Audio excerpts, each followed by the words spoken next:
stay. My pulse synced with the candle's flame. Fear and calm, they sound the same. One more tick, another try. Balance on the reason why.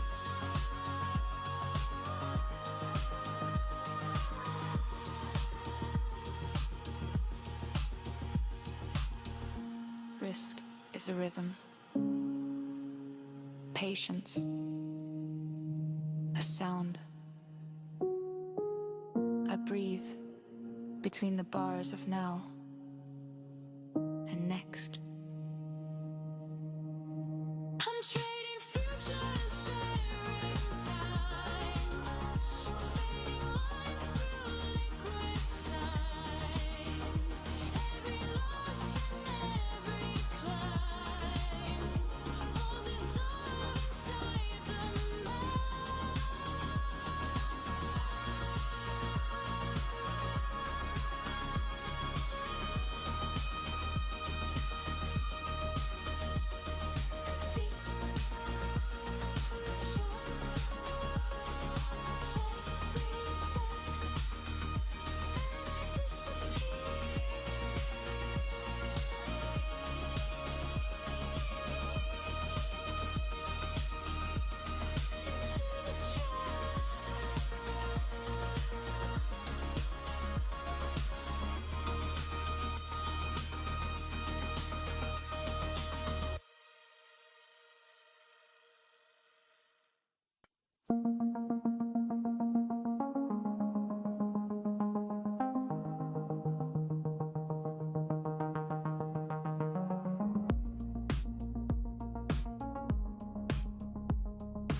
screens glow like city lights. Heartbeat caught in the candles rise.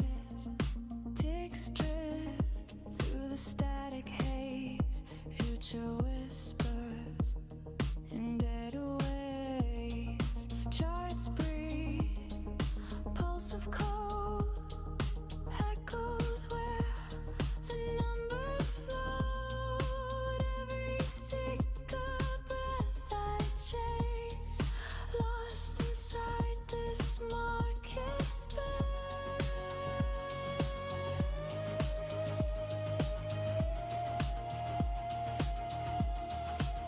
I'm trading futures, trading time. Lines of rhythm, dollar signs. In the silence I align between the noise and the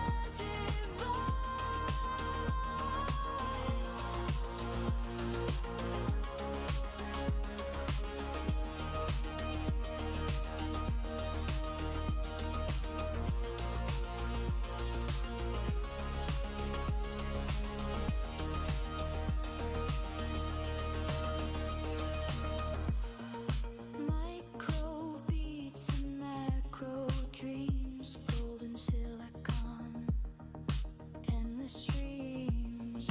Patterns form then fade away. Prophets ghost won't ever stay. My pulse synced with the candle's flame. Fear and calm, they sound the same. One more tick, another try. Balance on the reason why.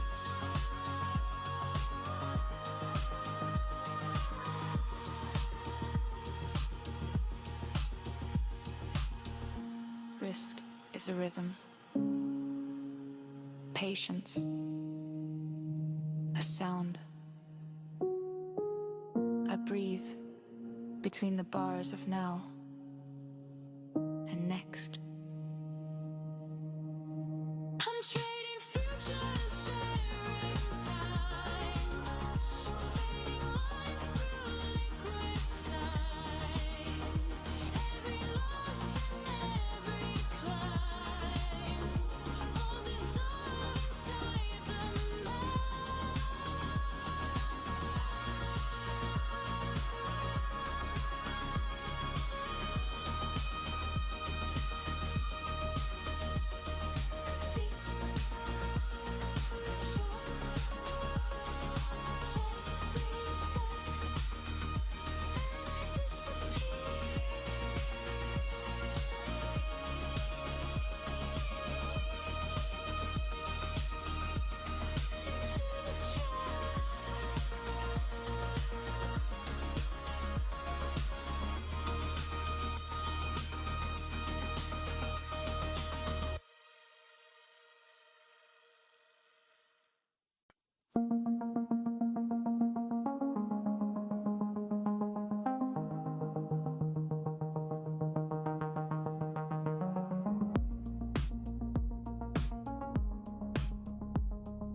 8, 7, 6, 5, 4, 3, 2, 1. Robot mode, no feelings when I trade. What up, what up, what up? We're here, baby. We're here, we're here, we're here. What is up, what is up, what is up? What's up, chat? What's up, chat? iDoc's in the house. Kevin. What's going on, what's going on? Nicholas. Slim Trady. Slim Trady, I like that name, that's good. What's up, fam? What's up, fam? What's up, fam? We're here, baby. What's up? What's up? Oh, Matt's still on my funded? Am I early or is he late? I thought he'd be done. What's up? What's up? Mindset sunk, precision on point, never once flunk. Wake up early, chart still dark. Mark my zones like a surgeon mark. One clean entry, boom, chart sparks. TP3 all right, all right, all right, all right. Where's everyone clicking in from? Where's everyone at? All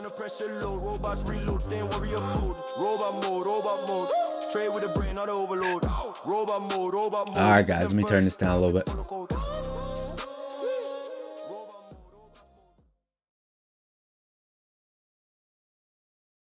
There we go. What's up, people? What's up, people? I'm sitting down today. I'm sitting down. Sitting down. What's going on? Oh, let me get the there we go. Sir Darb helped me out with some good lo-fi beats. What's up, fam?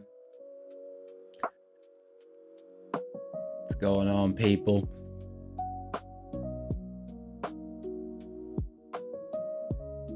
Yeah, I gotta get a dog and stream with it. My girl's allergic. Otherwise, we would. Probably have a cat too. I like cats too. How's everyone doing today? What's going on? We've been long, we've been short. The Sir Darb in the house. The Sir Darb is in the house. Who tuned into Darb's stream last night? It was nice. It was good. Darb and I are finding our rhythms. Selling pops. Nice. Darb sent me his lo-fi Suno playlist, and I had to figure out how to download it. I found a little add-on where you could download a whole playlist from Suno. That was pretty cool. Sitting down. Getting comfy today. Getting in the groove. Getting in the groove.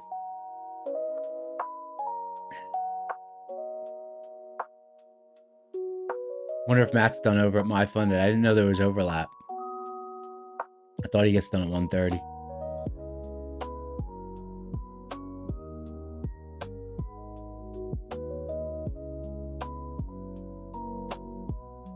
iDoc. Yeah, that outro song is fire. The outro song is good.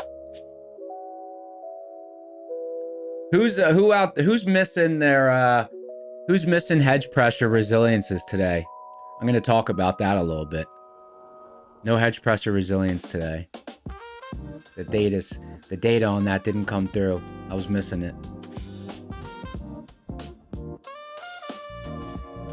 Darb, I'm liking the vibes on this. This is good. The volume level's good over here. Hopefully it's good out there.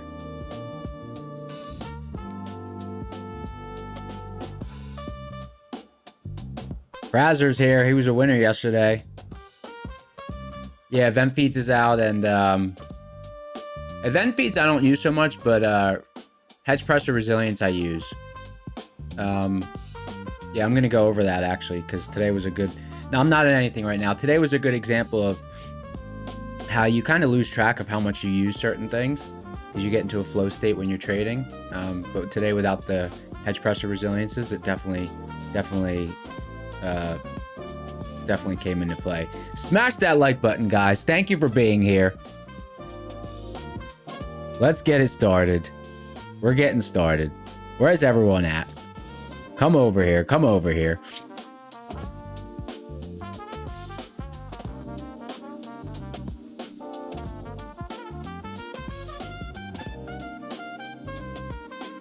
So you guys still shorting pops or what? Still shorting pops, or are you chilling out now? Who thinks we're gonna get down to lower DD band?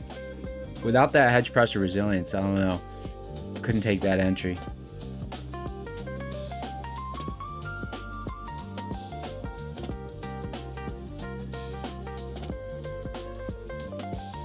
Guys, we will be doing giveaways today as well. Thank you for being here. Thank you for having me. Darb and I are finding our groove and our rhythm with the stream and loving it. I got a new little logo above me. I got a story behind that too. It's got to do with props and why my executor's not there.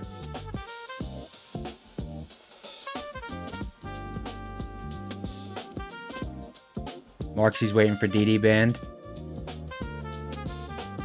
Today's been pretty rotational. I mean, pretty healthy market today. Obviously not a lot of volatility, but little bursts of volatility here and there. Got the rocket scooter platform up here.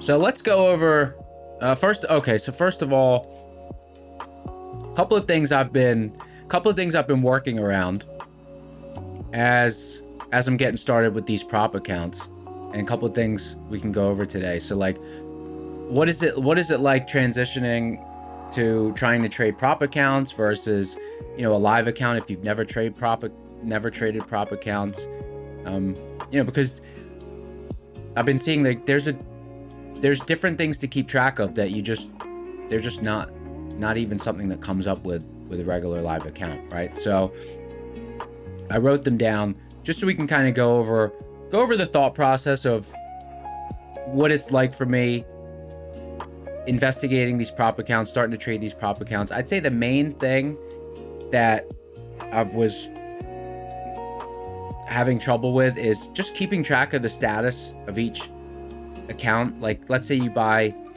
2 evals and then maybe they have maybe one's a 50K, one's a 25K, because this is something I did with Take Profit Trader. Like, even passing those two, the parameters for each of them, the maximum contract size, the drawdown, the target, it's different, right? So you need to keep track of that. So it's just another layer of something that you need to keep track of. So I think getting into the rhythm of keeping track of multiple accounts, what the position sizing parameters are on them, is there regular drawdown, is there trailing drawdown, and then, yesterday was really my first try at scaling in using different accounts, right? Because in a regular account, when you scale into a position, you're just adding size, right? So you're in your account, and when you get to another pivot, you're just adding size to that position, right? So I know you can do that obviously with prop accounts too, but what I was just trying out was seeing what it's like to add a second position rather than scaling in, right? So add a second position in another account. And that was something that was, just foreign to me. So that was interesting to try yesterday.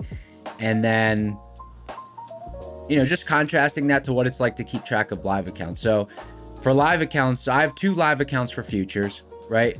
I have one account where when the conditions are not ideal in the market, I have one live account for futures that I'll trade with smaller size than my regular size, just to kind of like keep a pulse on what's going on, keep the feel for the conditions, and are conditions getting better, are conditions getting worse, are they staying the same, right? Because you don't want to lose the feel for what's going on day to day, but also you don't want to be putting on too much size. So for live accounts, it's easy to keep track of because I just have 2 live futures accounts, one that I'll trade when I'm feeling things out and one that I'll trade when conditions are ideal. I have one options account that I'll trade, I would say probably 3 to 6 large swing trades I'll take a year in options when there's specific conditions, and it takes a specific time of year and specific overall market conditions for that account to really get active. And then I have 2 equities accounts. I have one with Lightspeed and one with Cobra, and those are really just, I don't trade them. They're just,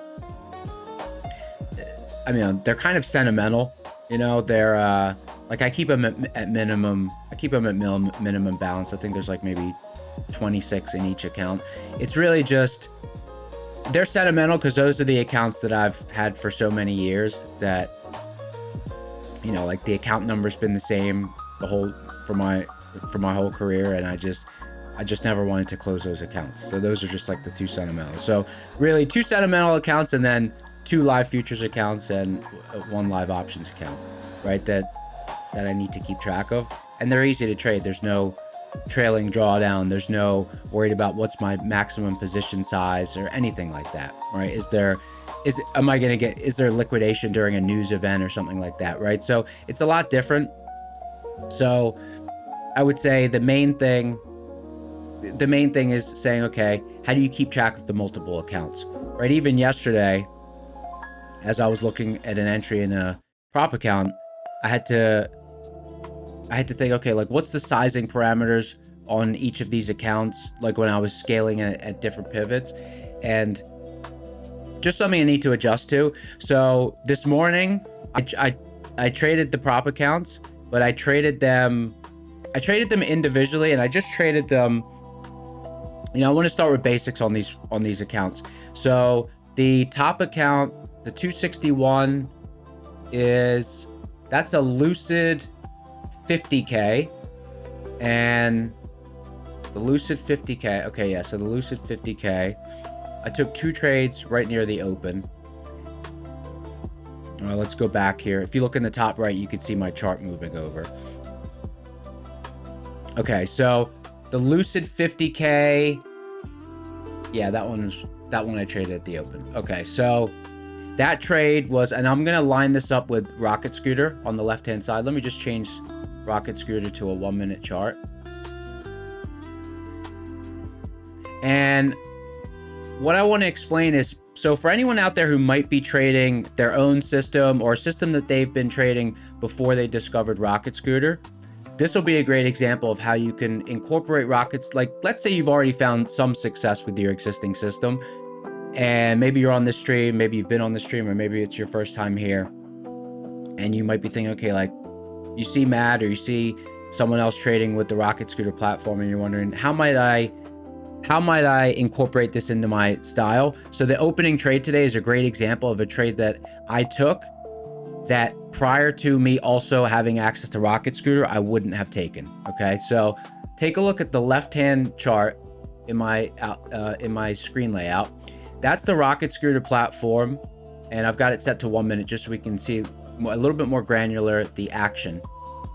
Okay, so contrast that with my chart in the top right. Okay, and let me just put the crosshair right around where my entry was. Okay, so this, let me move it to the middle. So this region here that I'm highlighting, oh, you can actually see it down below, right? This is the 9:30 open, and this whole region is about 15 minutes of action, right? So this right here on the top right, that is what we're looking at on the top left, right? That cluster right here. So these are both at the open, and you could see the time at the bottom, right? 9:30 to 9:45, right? So the black line that I have on Neon Seeds, so that algo, if there's a cluster of volume point of controls from previous session, it will place it on the chart.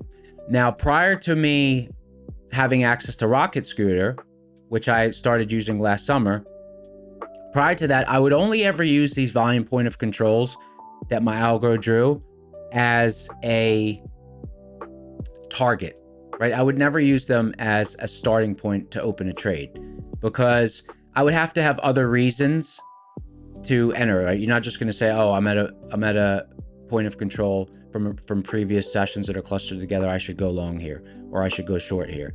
So what Rocket Scooter allows me to do is frame that level a lot better, right? So if you take a look at Rocket Scooter, right, we had our open. Let me move over so we can see the text. Oh, it'll be too far. But anyway, we have our open, we have our half gap, right? And then we have previous day's close up above. So why would I not have taken this trade prior to having Rocket Scooter? But now that I have Rocket Scooter, I wanted to take that entry. And it's because of resilience, right? Resilience gave me a directional bias at that level. Whereas previously, it would have been too early in the session for me to really have a directional bias at a level like that. But with Rocket Scooter, I was able to see, okay, we were consolidating right around the dynamic hedge pressure, right, the overnight level. And on my own system, we're right at this volume point of control that my algo had created. And I start to see resilience moving up, right? Indicating that there's a higher probability that we get up to the open, or we get up to the close rather.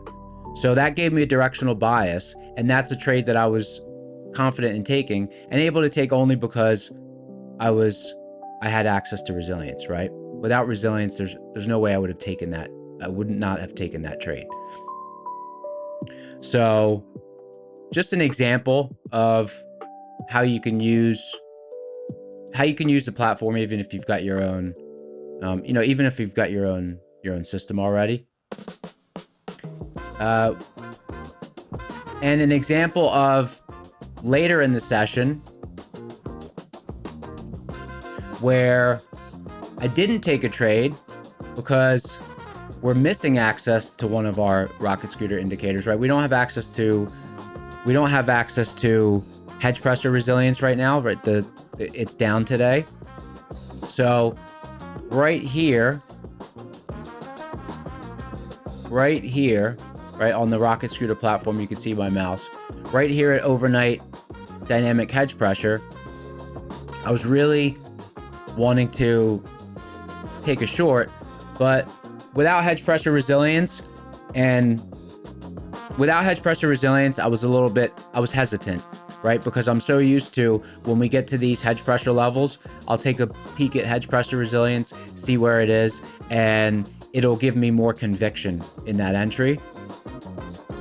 So without having that, right? Because when you're sometimes when you're, it could be anything that you do.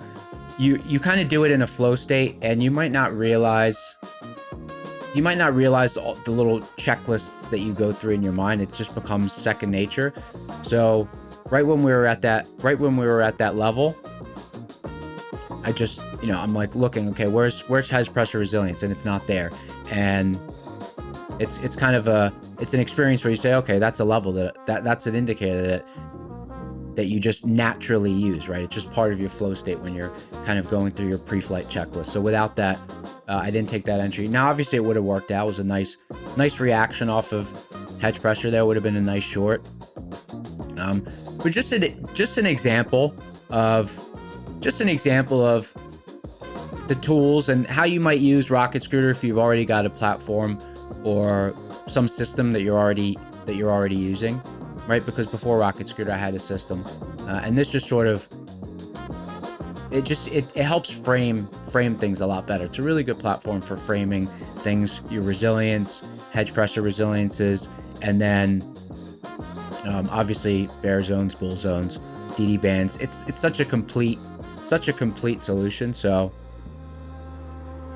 really something that if you haven't tried it, it's really, really good platform, even if you've already got your own system. Did anyone out there take that hedge pressure short, even without access to hedge pressure resilience? Is anyone more brave?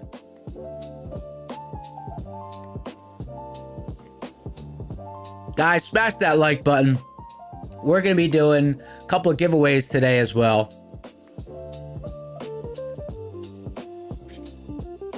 Desmond back in the house. What's up, Desmond?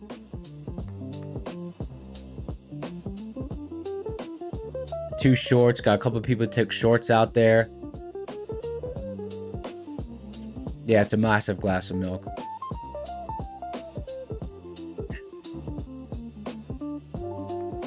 Desmond, good to have you here. Oh, and then the account that's red, that is, unfortunately, that's the Take Profit Pro account. That account, I took 2 trades in. Let me see where those trades were. I'm gonna scroll back on my, or scroll forward rather, on my seeds.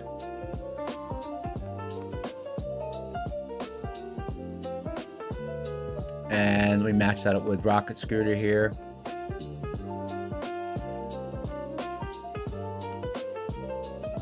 Okay. Oh, there's not, yeah. All right, so right as we, a little bit later in the morning, as we were coming up here, breaking through bear zone, I didn't, like, my other trades were already off. The trades that I took, that I entered down here at dynamic hedge pressure, those were already off, but I wanted to see if we would move up into the overnight monthly hedge pressure, dynamic monthly hedge pressure, and we had a bear zone top here. So as we entered this pocket, I got long in that Take Profit Pro account, got stopped out of that, and then took a small long. Let me see where that was. Took a small long in right before lunchtime. So my algo draws decision zones, decision blocks, and I had a decision block right here. You could see it was between 24,822 and 24,792. So as we came down here, it was the first entrance to this zone pretty much throughout the morning session. So as we came down into this zone, I took a long and was able to recover some of that loss in that TPT Pro account.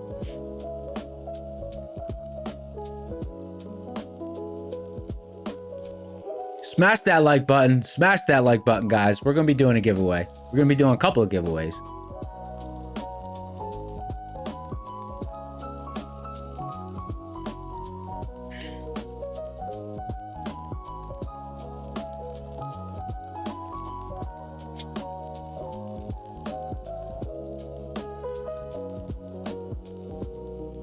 You know, right now, I really would love, I mean, I'm like, if hedge pressure resilience just popped up, I'd be so curious to see where it is. I'm just so used to looking up at it. I'm really wondering, like, where is it? Where is hedge pressure resilience? I want to know. I really want to know. So used to using it.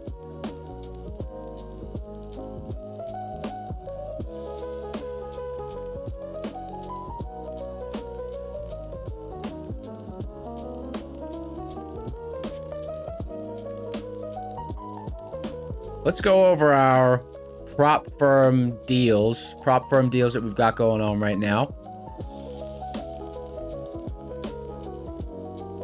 All right, Tradeify, current discount 30 to 40% off all accounts.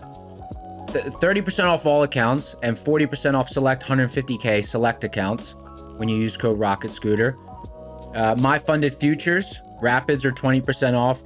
New users 25K flex plan, $49, and existing users can get it for $77. And today's the last day for that, actually. So if you've been looking at my funded futures, today's a good day. It's the last day for that sale. $77 25K flex plan when you use code Rocket Scooter. My funded futures. Matt has nothing but good things to say about those accounts as well. ETF 77% off non-fast track and 50% off direct to funded. Funded next, 10% off. Oh, they got the 50K bolts, $99. 50K bolts, $99 funded next. The futures desk, we're actually going to be doing a giveaway for the futures desk today. 60 and 75% off statics and the giveaway we'll be doing, you can kind of build your own account. They've got a lot of different options, so you can kind of build your dream account on there with if you win, or if you're just buying an account on the site, right? You can assemble that. TPT 40% off as always. Use code Rocket Scooter, and then Apex 90% up to 90% off evals. And Phidias 60% off fundamentals, 50% off 25k statics, and 80% off all one-time payment accounts. So a lot of good deals going right now. And don't forget, when you use code Rocket Scooter, if you spend up to $1,000 in the, I believe it's the calendar month, you can enter for a free lifetime access to Rocket Scooter platform. And it's such a good platform. I purchased the lifetime. I tested it for a couple months in the summer, tested the levels, and then I was like, yeah, it would be irresponsible to trade without it. I mean, it's such a good system.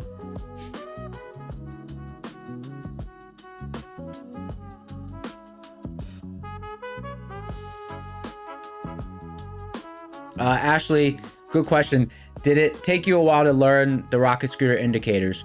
Yeah, I would say just a few weeks. Like, it doesn't take long to learn them, but it's one of those things where you need to experience using them throughout the session, right? You want to experience using them in real time.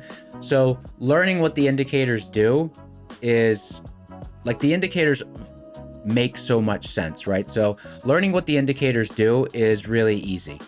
So I would say just the biggest learning part of it is just using them in real time. So you gather some reference data and some mental recall for how you how you interpret the data and how you use them yourself. But the actual concept behind the indicators is really, it makes a lot of sense.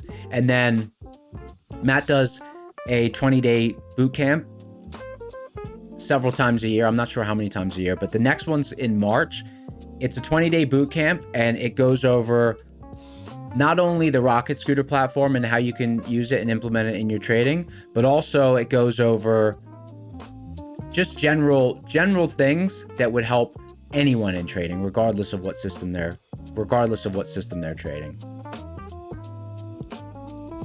So definitely something that is a good journey to go on, is to take that boot camp as well.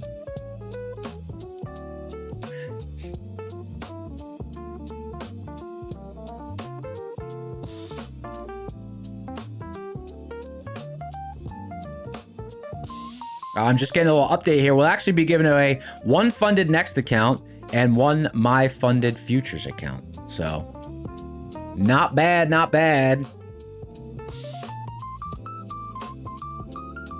So Ashley, good question, asking, would I try monthly first, or would I try monthly first versus the lifetime? Well, so obviously I'm biased because I got to a point with it after I did 2 months of testing, and then I said, okay, like, there's no way I'd want to trade without it, so I got lifetime. So I'm obviously biased, but yeah, I tried it for a couple months first, but right now the lifetime is, Matt just, I believe, started a sale on lifetime.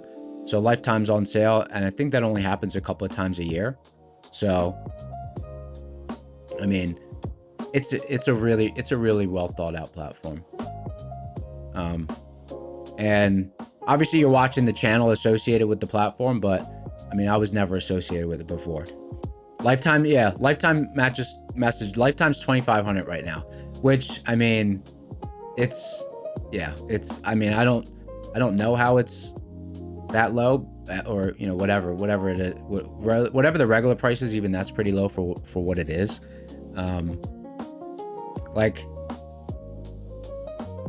even like my seeds algo, I mean, it took me so long to create it, and it's pretty simple because it only, like, the math and everything behind it's complicated, but the visual part of it is very simple, right? Because there's not many components to it. But I mean, the Rocket Scooter platform, yeah, I mean, it's so well rounded. There's so much that there's so much that it has that helps frame your day. And that's why, I mean, to me, it was a no-brainer.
Man, this is a spot where I'm just like, what is hedge pressure resilience saying? I'm just so curious. So curious. I want to know.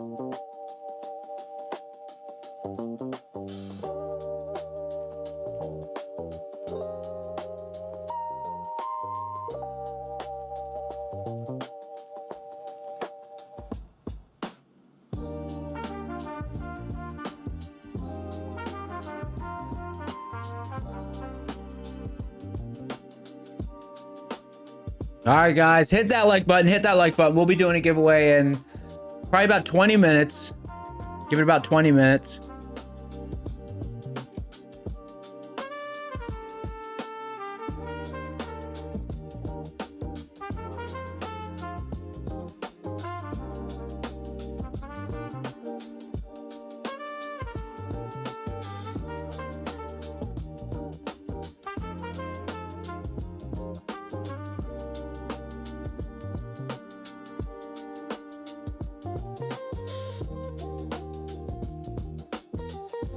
Panda trace any of the RS elements in your code. No, I haven't touched my code since 2022.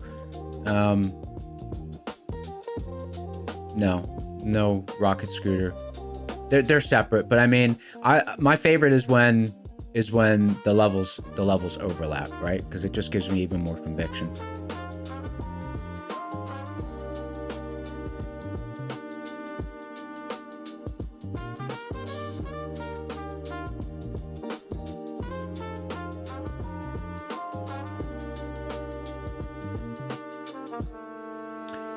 Panda action. So pandas, yeah, the rocket scooter levels aren't programmed into Ninja yet, but I know it's a project that they're working on. I mean, I cannot wait.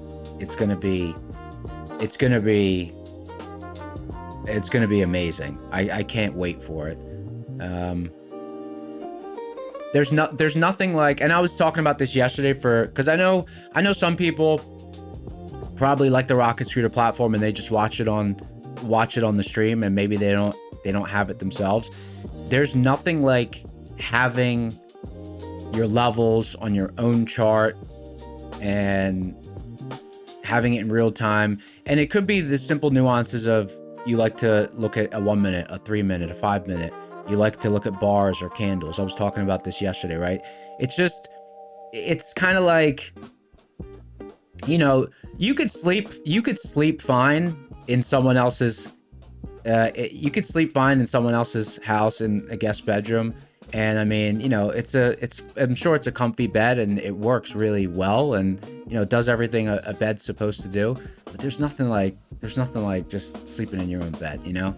You got everything's the way you like it. You got the right pillow, you got the right blanket, the mattress is the right firmness, whatever you like. So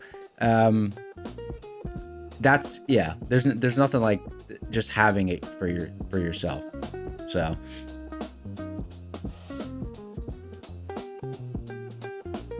and yeah, so circle back, that's why I can't wait for the rocket scooter levels to be integrated into Ninja. It's gonna be really nice to just have them right there. I'm looking forward to that. Someone was asking what the seeds are in the top right. So seeds, that's my own algo, and it's really just, there's 3 components to it. Number one, and the most minute scale thing that shows up on there, is the black and white boxes. Those are just aggressive buys and aggressive sells. In slower times like this, like, they provide a little bit of insight into what's going on, but it's really for more volatile, quick scalp entries where you're trying to trade around some aggressive action that's happening in real time. When the market kind of slows down, they're yet less used. But those are aggressive buys and aggressive sells. And what differentiates them from just simple order flow bubbles is that most order flow platforms, when those bubbles pop up, they're looking for orders that meet a certain threshold. A lot of the times, whether it's institutions or individual traders that have built their own things, orders are, there might be someone trying to put through 50 contracts, 100 contracts, 200 contracts, but it's rare that big players or efficient market participants would just throw them out as one individual order. So this will catch those instances as well. So it's just more accurate, right? It misses less, because otherwise, if you're just going after aggressive buys or aggressive sells that come through the market as a large single block, and you're not accounting for players out there who are a little bit more sophisticated in their execution, even though they're trying to aggressively get into a position or get out of a position, you'll be missing part of it. So that's what the seeds, that's what the black and white boxes are. The shaded regions are decision blocks, and the gray regions are stable blocks. They're just areas where, like, the decision blocks are areas where I'll most likely look to get into positions. And then the black lines are, that's the most simple part of it. Those are just volume point of control clusters. If there's a significant volume point of control cluster from previous sessions, it'll identify it and it'll place it. And the levels just update once a day. They update at the end of the session.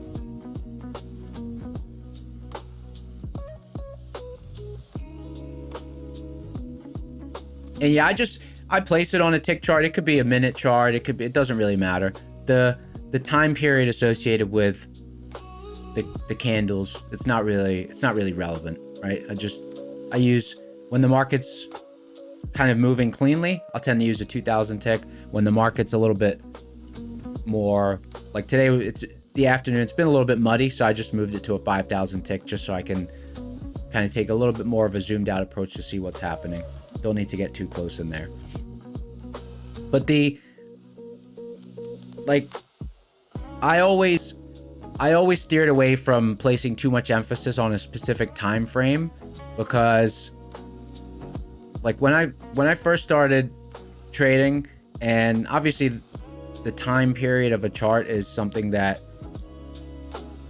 if you're doing just random research on what trading is, people say, oh, trade on a 5-minute chart, trade on a 1-minute chart, trade on a 4-hour chart.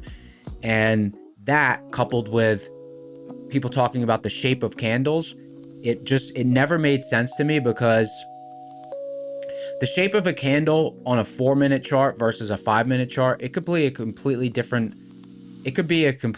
shape, but it's kind of arbitrary, right? Because what if you just use a 4-minute and 5-second chart? It's such an arbitrary thing to make decisions based on the shape of the candle, which when I first started trading was so much of what I was reading, it never made any sense to me, because so what, you're going to make a different decision on a 4-minute chart versus a 5-minute chart because of the shape? So I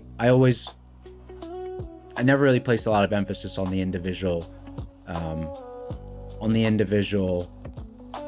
time period of it. You know, all I know is that if you use a higher tick count, the chart's going to look a little cleaner, right? So it's just going to be a little bit more zoomed out. If you use a lower tick count, it's going to be a little bit more zoomed in. The same with minutes. If you use a 1-minute chart versus a 5-minute chart, it's a little bit cleaner on the 5-minute chart, right? It's more zoomed out.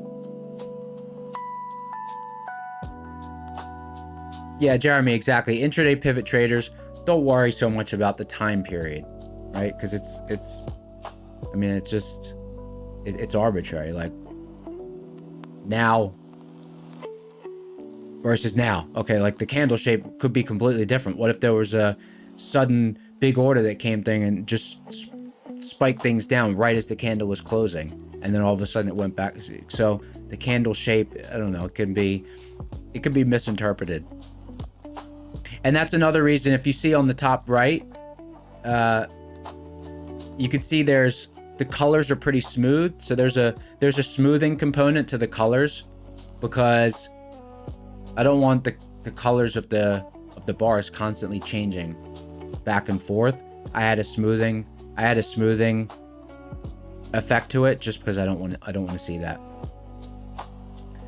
All right, we'll do the giveaway. Let's give it 5 more minutes. 5 more minutes, then we'll do the giveaway. And we are gonna do. We'll do funded next first. We'll do funded next, and then we'll do my funded futures. So funded next, we'll do a giveaway in 5 minutes. Let me get the giveaway machine set up. Get this set up here.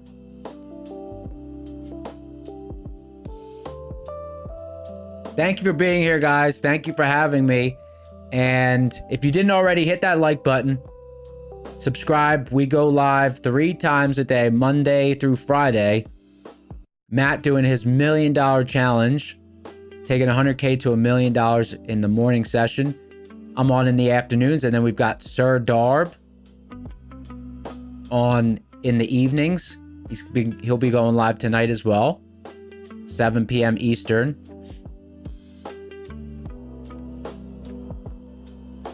All right, let's get this giveaway queued up here.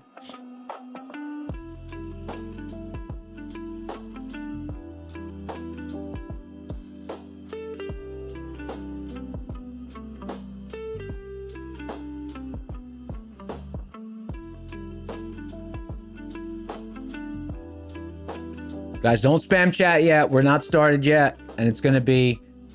I didn't give you the code word yet.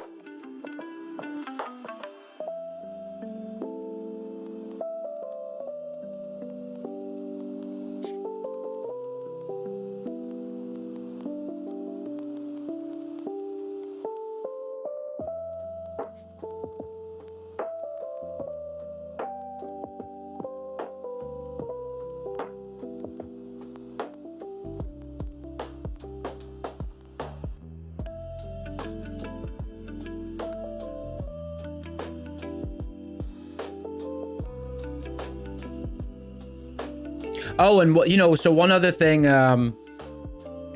were talking about earlier was you see, I got the new Neon Show right above me. Got the new Neon Show logo I'm testing.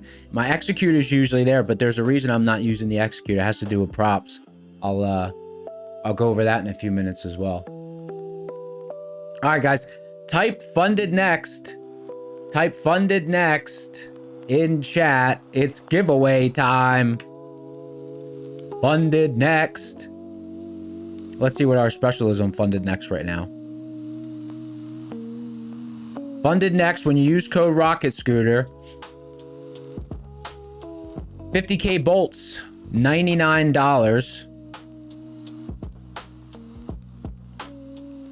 50K bolts, $99. Profit targets, 3,000. Max loss, 2,000. Daily loss limit, 1,000. It's end of day drawdown. So that's nice. As I've been getting into these props, I don't know why, but I guess I picked the hardest ones to start with. I picked the trailing drawdown, take profit trader. But this will have end of day drawdown. So, and 40% consistency.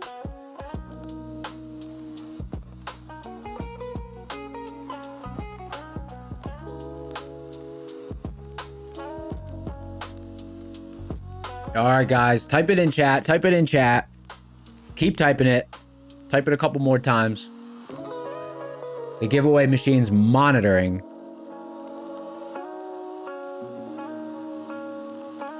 Let me just make sure it's working here. Let's see, let me move over here.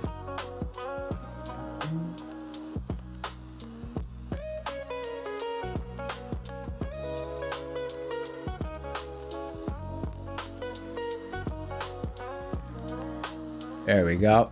We got it. We got it. We got it.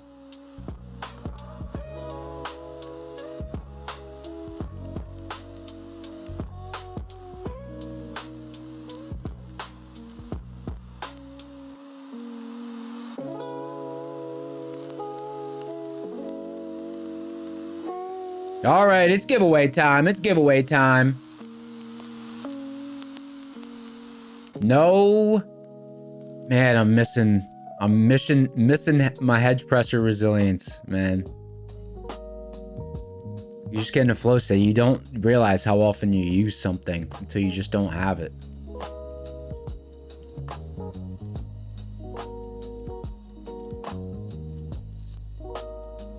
All right, keep typing in. We're doing a giveaway. Type funded next. Type funded next. Funded next. Type funded next. All one word. All one word.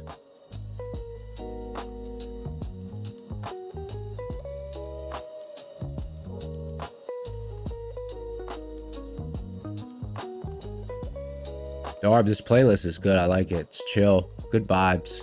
Good vibes.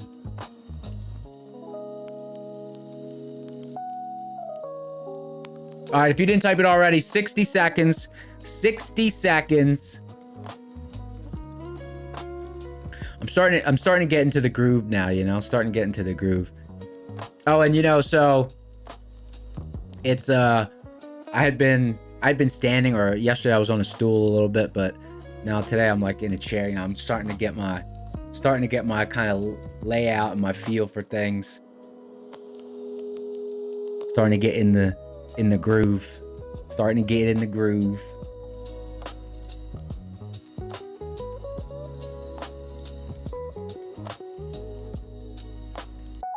All right, 20 seconds. Type funded next. Type funded next. Giveaway time. The giveaways are fun.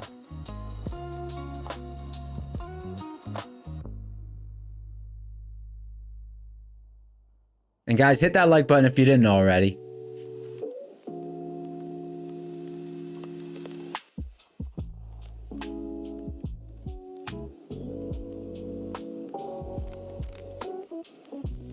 All right, all right. It's time. That's it. It's time. It's time. It's time for the giveaway. Let's do it. Here we go. Here we go. Here we go. Here we go. Share this here. Pick a winner. In 3, 2, 1. Let's get it. All right, here we go. Oh, yeah, I'm not gonna say the whole thing. That person. Where you at? Where you at? Where you at? Where you at? No, don't say that, because then I'm trying to see if the person's responding. Is Farina here? She always catches it. At HOLEEFOK. Yeah.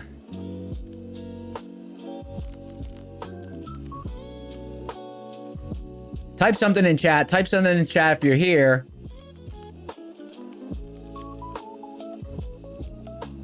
That guy won on someone else's giveaway yesterday. Come on, come on, come on. Type something in chat. Uh-oh, Panda Trade just said I am here. Hopefully that's not a bot.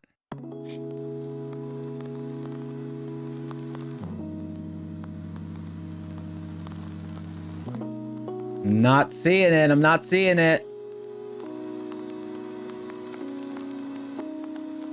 We're gonna move. We're gonna redo it. Yeah, we're gonna redo it. All right. Resetting here. Clear, clear, clear. All right. Type funded next. Type funded next. Re-rolling it. Re-rolling it. Type funded next.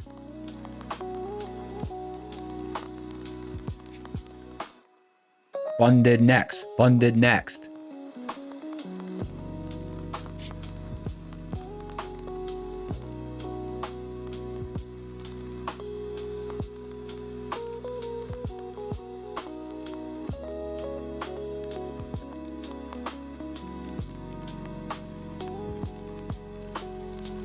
400 viewers. Hit that like button if you're out there. So the more likes we get, actually, the easier it is for us to do giveaways. So if you like the giveaways, hit the like button, subscribe. The more likes we get, the easier it is to do giveaways. For sure.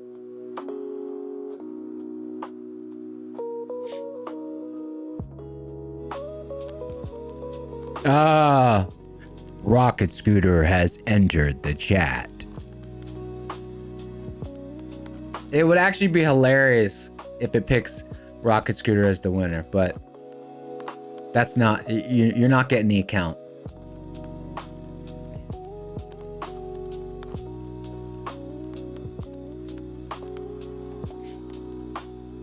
We know. The winner is Rocket Scooter AI. Welcome to the chat.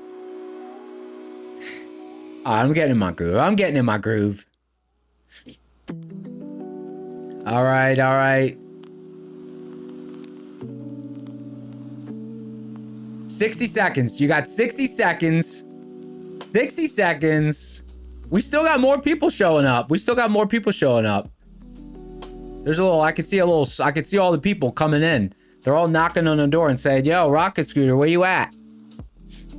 I can see everyone coming into the stream. We love it. I love it. Sitting in my comfy chair now. Ivan.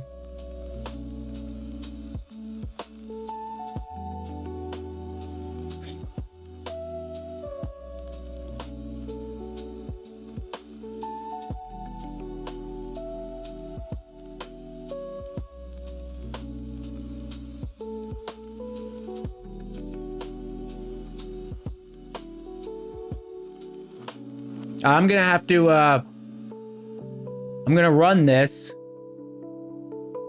Let me see here. Okay, here we go. Pick a winner.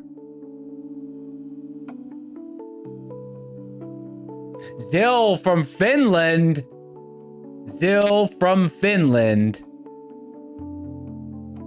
All right, here we go.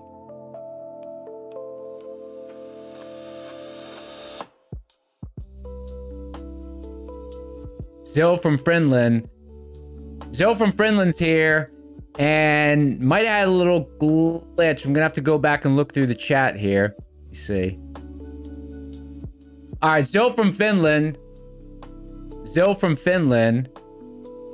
and HOLL may have responded. Gonna have to look back through the chat. So I'll look back through the chat, and then we can figure out the split there, whether it's gonna be funded next or my funded futures. We'll figure that out.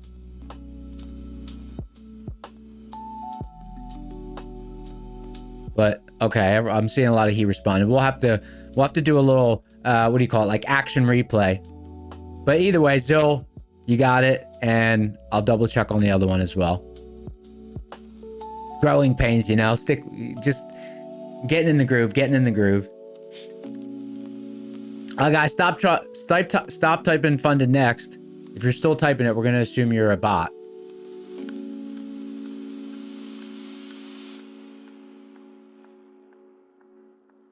Yeah, Darb put this together. I'm going to build a playlist with all of Darb's more aggro songs too, you know? I got the hype songs as well.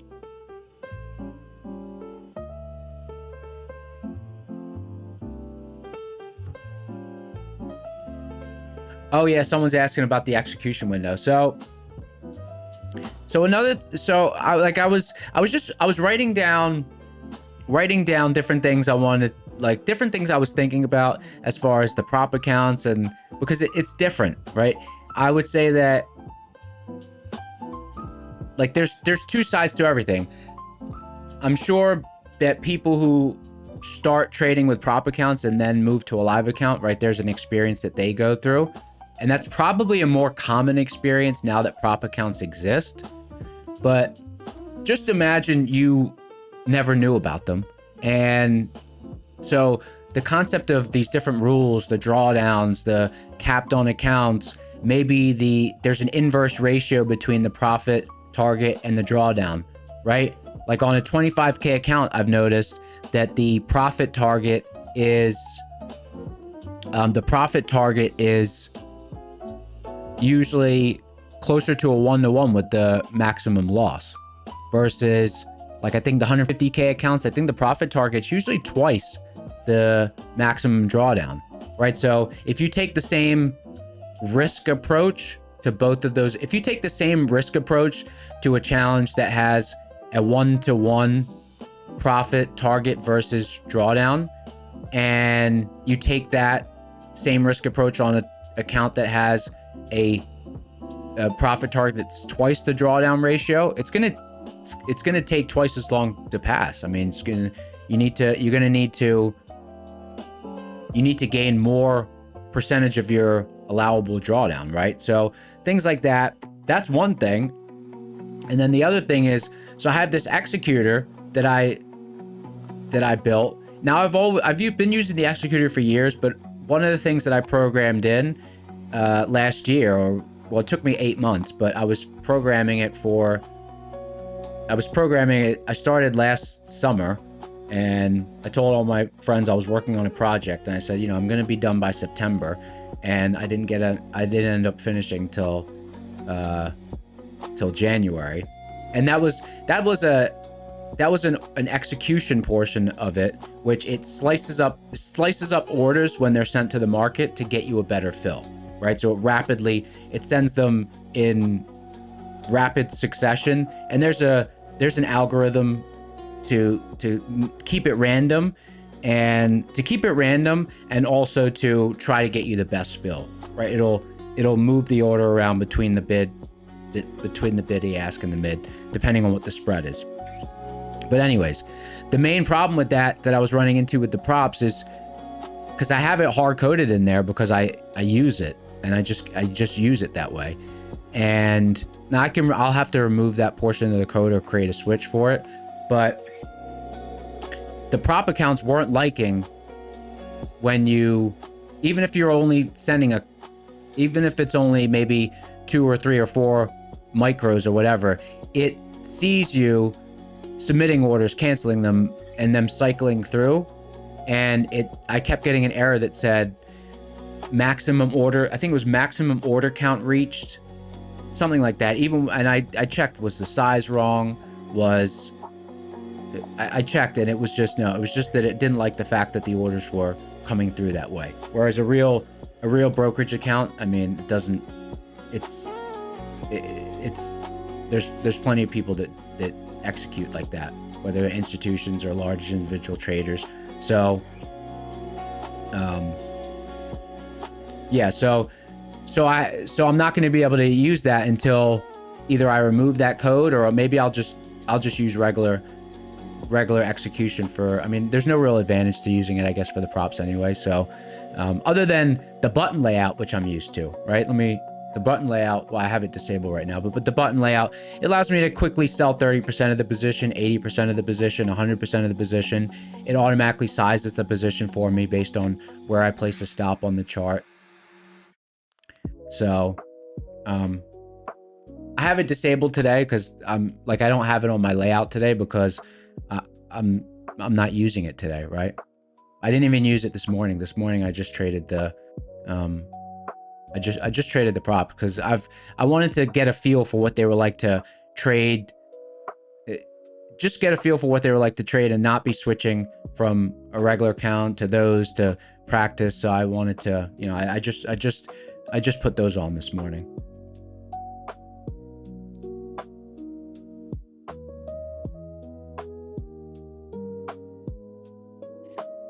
And okay, so one thing I'll say that's interesting. I was talking about some of the things I've been digesting with these different accounts, and one is, how do you keep track of multiple accounts? And like, do you just trade a couple of accounts and just keep it simple? Almost trade it like, okay, it's just like a tiny real account.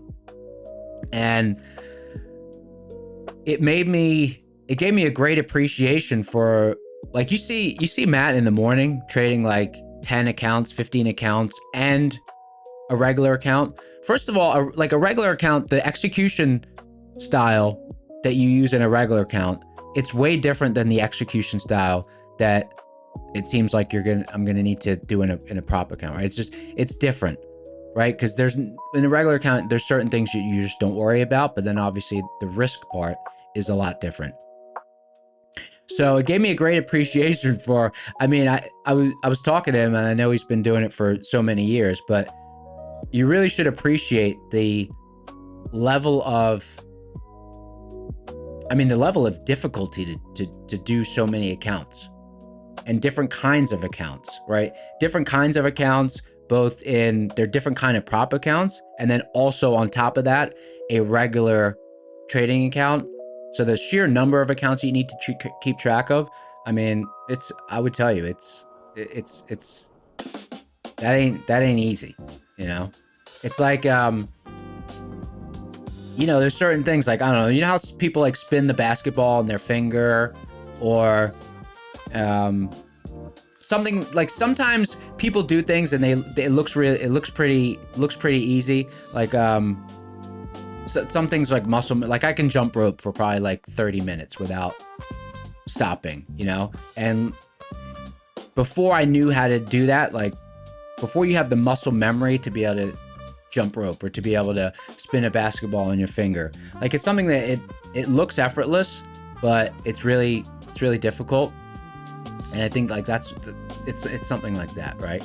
So I was talking to him, and I mean, you gotta have a great appreciation for the difficulty that goes into doing that. It's impressive. And in talking to Matt, that's you know, I think when you're watching someone online, like you don't really know anything about them. You don't know what kind of a person they are, and just in talking to Matt and iDoc, they're good people. Like they're good-hearted, just overall, just good people, you know? So that was nice to learn as well. Liam, so Matt is the creator of this channel. He streams in the morning. He's actually doing a 100K to $1 million challenge right now. So he streams in the morning. And so if you're new to the stream, how many of you, who's new to the stream? If you're new to the stream, type a 1 in chat, or say me in chat. I'm curious, how many of you are new? Who's new out there?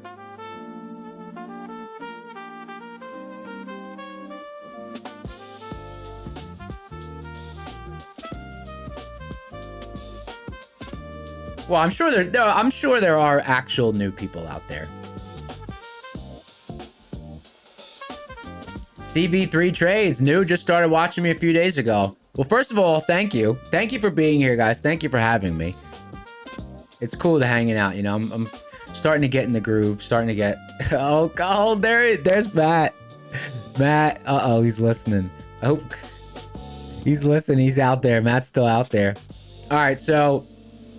Okay, so for those of you who are new, okay, so this channel started by Matt. Matt's the creator of this channel, also the creator of the Rocket Scooter platform, which is the platform that's in the on the left side of the screen. And it's been streaming for many years, and the creator of this channel. So right now, well, recently, just it's the first week where we've got the new streamers on. Myself and Sir Darb does a stream in the evening at 7 p.m. Eastern, and then Matt's streaming in the morning. But Matt used to stream all day, and Matt right now, so he's the primary, you know, he's the creator of this channel. So if you want to meet Matt, definitely come to the morning streams. And right now he's doing an exciting 100K to $1 million challenge, doing it live on stream, and doing it alongside also trading props, and props of different, like props from different prop companies, My Funded Futures, Funding Next, Tradeify, and different account sizes. So yeah, I mean, it's impressive. It's really impressive. So definitely, if you haven't tuned into the morning stream, definitely tune into it. And if you haven't tuned into the evening stream, it's super chill, super good music. Sir Darb runs the evening stream. Matt says audience is where it's at, Neon. So good. I like watching. Yeah, it's like this is a really good place to hang out. One of the things, and guys, if you haven't subscribed to the channel, hit that like button. One of the things, so if you are new here, and you may have heard me say this before, but if you're new here, you wouldn't have heard me say it before, is how I discovered Rocket Scooter and how I came to have an interest in like being in the stream every day and listening and just hanging out. Is like trading is a pretty, like, it's a solitary, pretty isolated thing. I know they have some trading pods. That would be cool to have a trading pod. But outside of a trading pod, unless you kind of sit in a room or you have a trading pod, maybe you get on Zoom or something, or trading's, you just like doing your own thing, right? You're not out there. Like, once you have a groove of trading, you're not like researching trading. You're not going online and saying trading. You're not Googling trading strategies. You know, once you've got it figured out, you kind of just, your job becomes maintaining your edge and risk management. So last summer, a friend of mine told me he was trading futures, and I had no idea that like futures had become such a common thing. And my friend said that he follows all these streams on YouTube. So I started looking them up, and I came across the Rocket Scooter stream. And I would just leave it on in the background and just kind of hear the commentary, hear the music, hear the vibes. And I mean, it's just nice. It's nice to, it's like you're hanging out with this group of people. You have a shared interest. And I guess it makes trading less of such a solitary thing, right? So that was cool.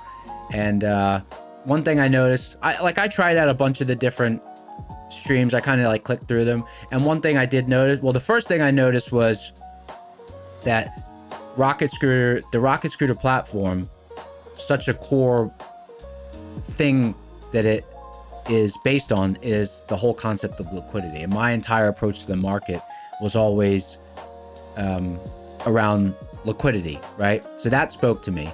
But then the second thing that vibe with me was just the nature of who's hanging out, right? Of course you're gonna have like degens and goofballs and different people and chat everywhere, and I just felt like it was a pretty advanced, like, you got some pretty advanced questions that people ask, and it's just kind of a, because trading's a serious, for the most part, I mean, trading's a serious business, right? So it's cool to be goofy, but at the same time, you want to have a community. Like, if you're going to be hanging around a trading community, you kind of want it to be goofy at times, but you want it to also recognize the serious of the business that we're in, right? And like what we're doing, because you're managing risk and trading. It's you got to take that part of it seriously, right? So just an generally educated bunch of questions that will come through and stuff. So I like that, right? Because then you get to hear the answers, and it's a cool mixed vibe.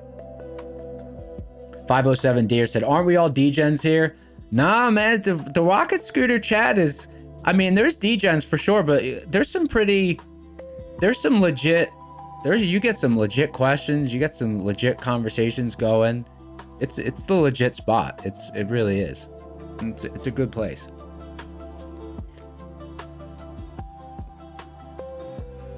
If there was a way to, I mean, I know there's no real way to do this, but hypothetically, let's just say right now you could freeze in time all of the different,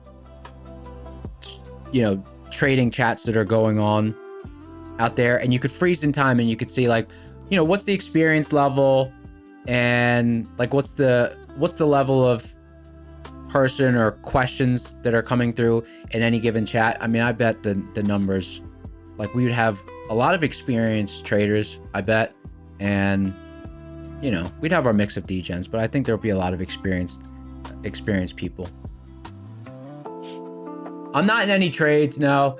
I like this, I did like this overnight hedge pressure pivot.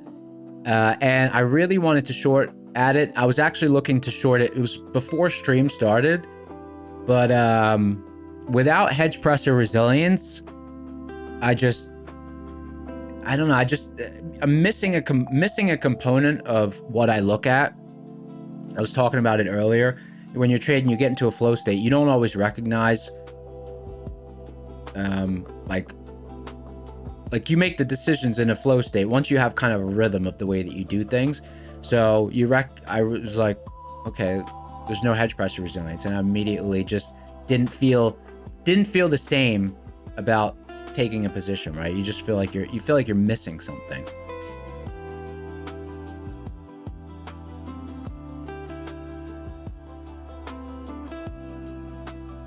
Matt's an engineer, and that's what you noticed, Leo. Yeah.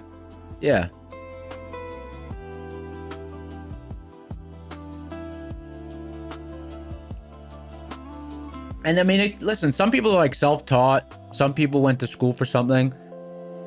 Like I taught myself coding, and I mean, it helped me a lot in trading, right? Because I was able to build my own tools that I use, and like tools that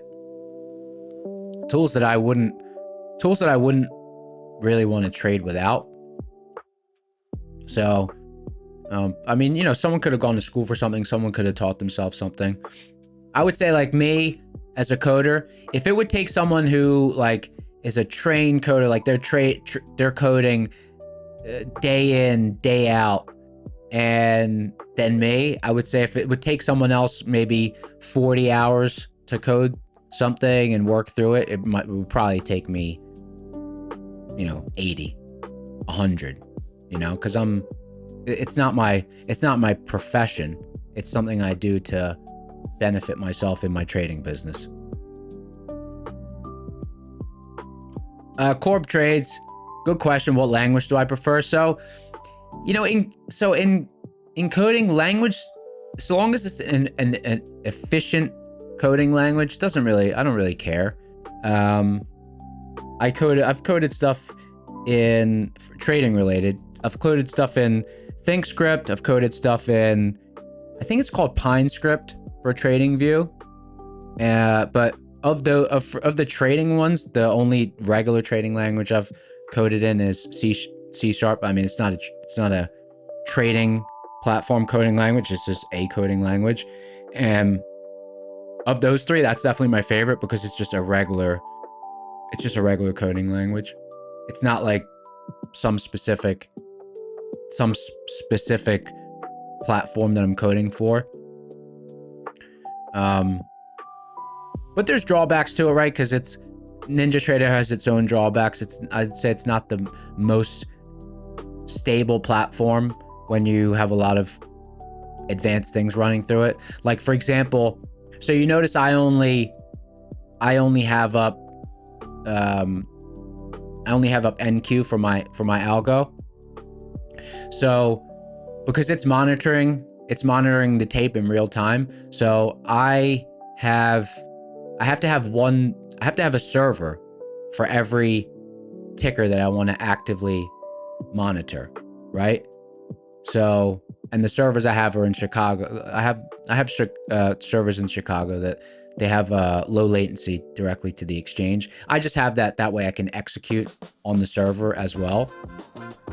It's like I pretty much get, I mean, it's basically, there's like no latency between my servers and the exchange. And again, that's just because always in my live account, I want low latency so I can get really good fills. But yeah, that's why I'm not always switching tickers. I mean, I could have two up, but for the purpose of streaming and setting up the dashboard and everything, I just have one up. Right side, Ninja would turn your computer into a heater? Seriously.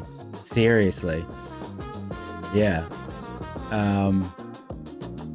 yeah, the servers I rent are pretty. The servers I rent are they're pretty beefy. They're pretty beefy. They're good, but they're pretty beefy. But either way, I mean, I still gotta have one server per. At least that's how I have it set. Now, obviously, you know, if it was a platform that was being distributed to lots of people, you know, you can make the code, probably make the code more efficient. You could just have a better pipeline, and I'm sure it would be more efficient, so I could have more tickers active at any given time. But when it's just, I mean, it wasn't built to redistribute. It was just built for myself, so I was fine. Okay, like I'm not going to be trading more than 2 tickers at a time, and if I needed a third, you know, a third server, it's not gonna be that expensive, so it wouldn't bother me if I needed to.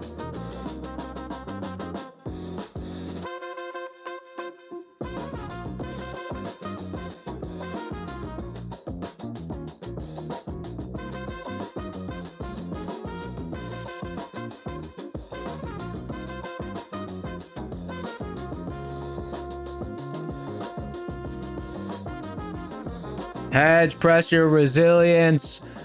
Come back to us. Hey, Darb, are you still here? You know what? You should, we need a song that's like, you know, we need like a love song that's like hedge, pressure, resilience. Come back to me. That would be, I would like that. I would like that. Yeah, we need a song that's like hedge, pressure, resilience. Come back to me. Right? Darb is here. I think it's a perfect opportunity for a love song, you know? Because, like, honestly, right now I'm like, hedge, pressure, resilience, come back to me. Like, you know? Like, I didn't know what I had until I didn't have you. I mean, really, though. Yeah, I didn't know what I had until I didn't have you. Hedge, pressure, resilience, come back to me. Not like a breakup song, yeah, because I didn't remove it from my chart. It's just not there right now. But I'm just saying. I'm just saying. I bet. Listen, Darb is a magician with those. Darb is a magician with those songs. So. Yeah, a little love song about hedge pressure resilience. Come back to me, do it.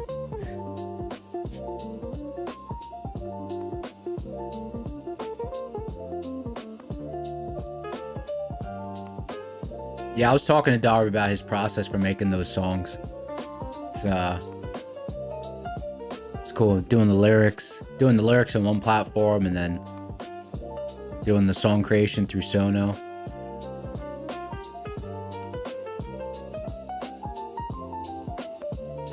Anyone having issues with Tradevate, TradeX, Jujitsu, or I don't know how you say that, but someone's having issues with Tradevate, trying to take profit, but the Dom is not responding.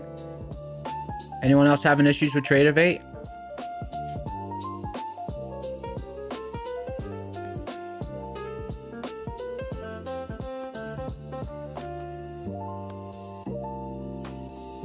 Guys, hit that like button, hit subscribe. If you haven't already, we got shows in the morning, afternoon, and evening. If you have not seen Darb stream yet, definitely check that out. He'll be on tonight at 7 Eastern. It's good vibe, super chill, super chill. And we're kind of finding our groove. One of the things, one of the changes I made today is I'm sitting down in a nice comfy chair. I'm feeling a lot more like, you know, starting to get in the groove. One of the things was I stand a lot. I love to walk, and I don't know. I think it was a little much for the stream. I mean, I'm sure I'll still stand sometimes, and I think I had to just, you know, I needed to get a comfy chair set back up. So this is you know, a cool vibe. Feeling it. I'm feeling it.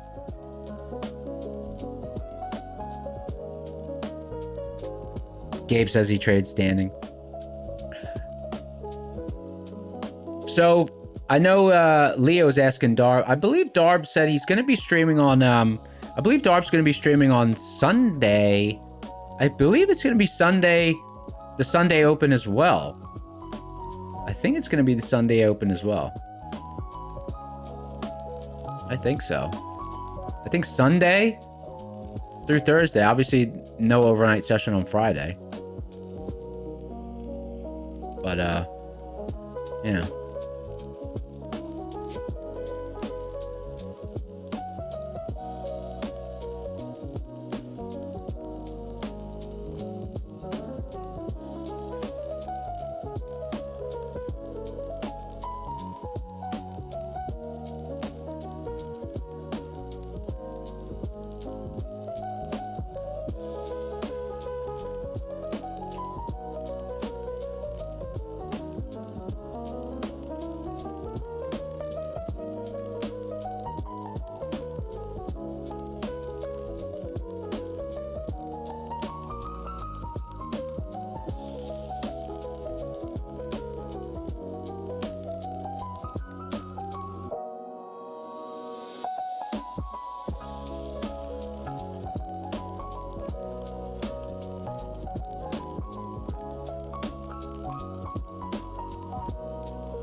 Now we don't need a song Neon stands while trading, because now I'm getting in, you know, I'm finding my rhythm, and right now my rhythm, my vibe is I'm sitting down. I like it though.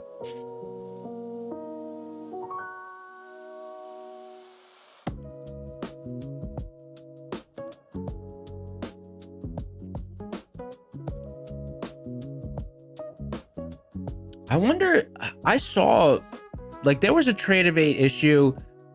There was a Tradevate issue a few weeks ago. I'm pretty sure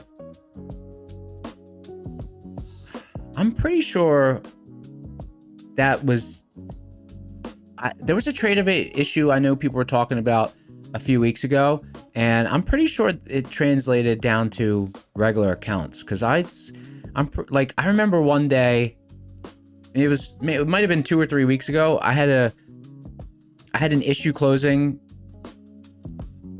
out a position on my regular account.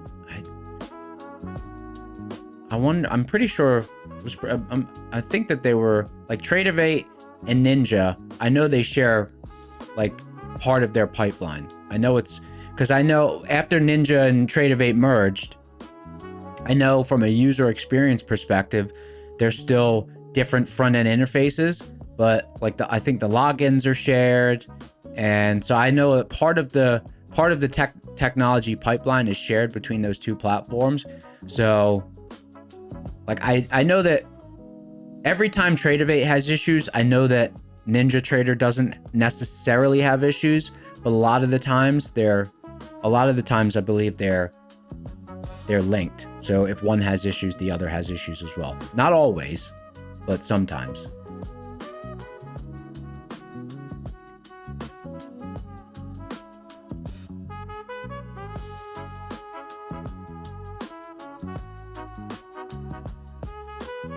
No, it's not a gaming chair. It's just a regular comfy chair. It's got a really nice back, like back support. And one of the reasons I stand a lot is because I have like a walking pad. And so like if I'm gonna move the chair in, I gotta move the walking pad. So I'll like sometimes in the afternoons, usually I would kind of walk on that walking pad, you know, just while I'm like listening to the stream, monitoring markets, maybe listening to a podcast, whatever I'm doing. I would be getting my steps in.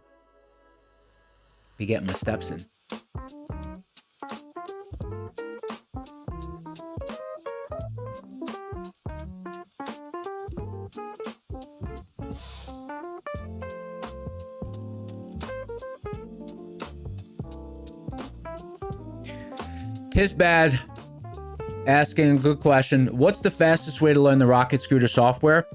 So the fastest way to learn the Rocket Scooter software, if I were if I didn't know it, and the way that I learned it was, number one, being on stream, right? You just get to see people trading with the platform.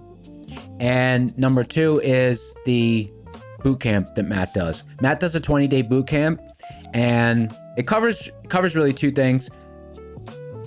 One, just holistically good trading information that anyone can benefit from regardless of their amount of experience. The VIX, for me, I found the VIX class the most interesting because it related a lot to me and things that I already looked at, and it really spoke to me. So I think that there'll be different classes for different people that will really speak to them, but there's overall trading knowledge in that. And first of all, it's only $20. It's free. It's basically free. There's overall trading knowledge in that, and then also there's Rocket Scooter specific things that are covered. Well, the entire Rocket Scooter trading strategy, the platform, everything is covered in that. So that's what I would do. Yeah, boot camp. Oh yeah, and you know what? Okay, so yeah, the boot camp is in March, but if you sign up for the boot camp, you can gain access to the previous two. There's two recordings of the boot camp. There's an original one. I'm not sure if maybe that was the OG original one, but there's the original one that was available last summer. And then there's also a new one because the Rocket Scooter platform has gone through some revisions. So Matt, at the end of last year, just re-recorded the boot camps, and so you gain access to both of those recordings. And then in the actual boot camp itself, part of it is re-watching the recordings, but it's re-watching the recordings alongside Matt. So he'll kind of provide commentary that relates to the lesson that's going on, but also a lot of times it's tied to exactly what happened in that day's session that you are re-watching it. Or it might be maybe like the market environment is different at the time that you're watching the boot camp with him. So we'll kind of tie in the current market environment into the boot camp lesson. So it's cool, right? And so you get access to recordings, and then you get access to that real-time commentary and how it ties into what the individual boot camp lessons are about.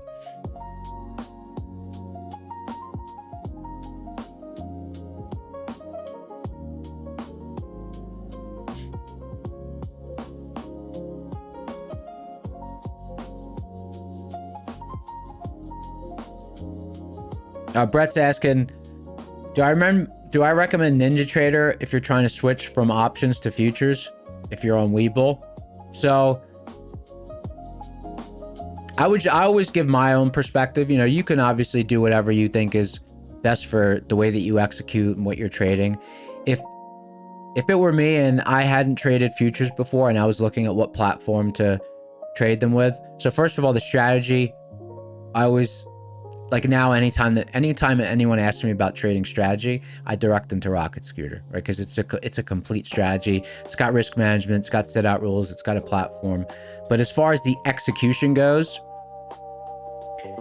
I would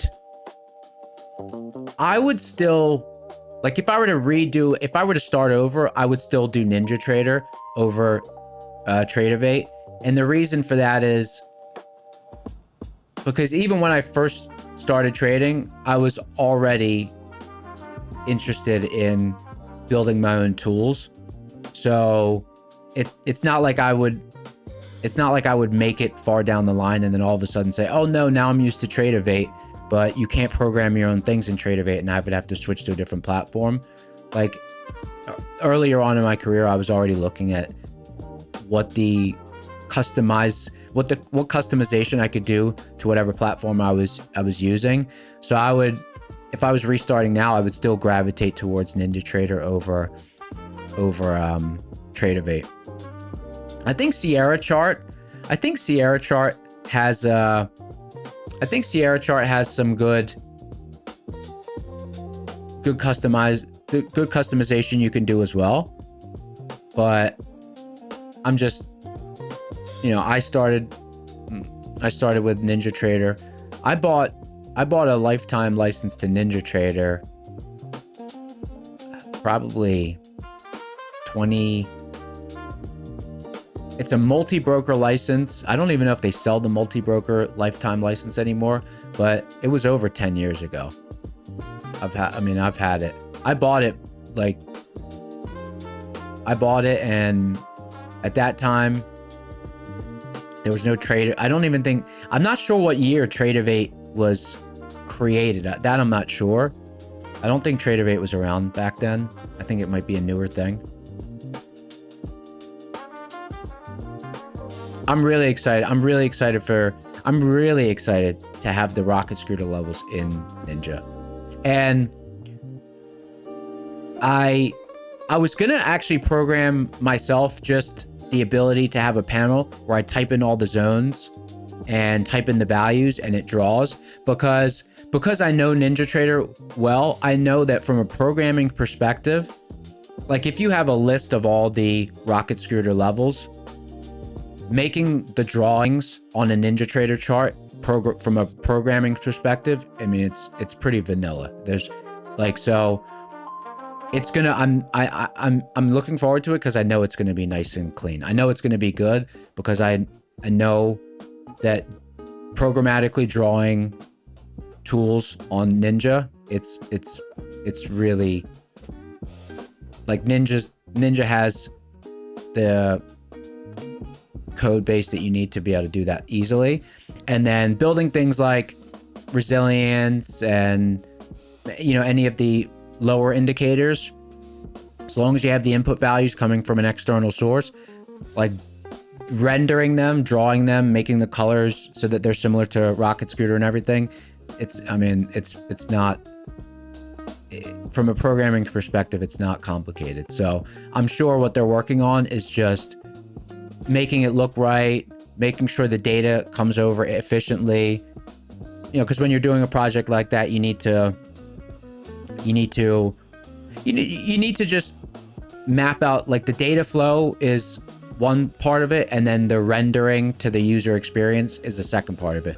The rendering to the user experience part, you know, that you can build without even having the data source, and then you can kind of inject the data at a later point, right? So you kind of have doors that open, the data comes in, you draw it on the chart, and then you can tackle what brings the data to the doors in a separate project. So there's kind of two projects that I'm sure are going on.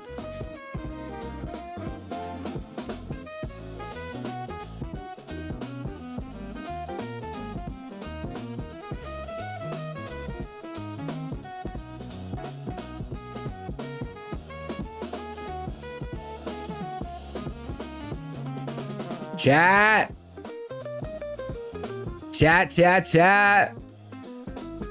We're here, baby. We're here.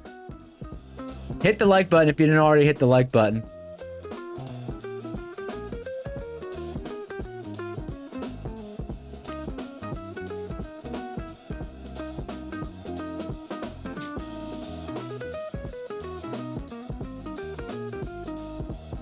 Yeah, Darb's gonna write me a song. It's gonna be a love song about me missing hedge pressure resilience.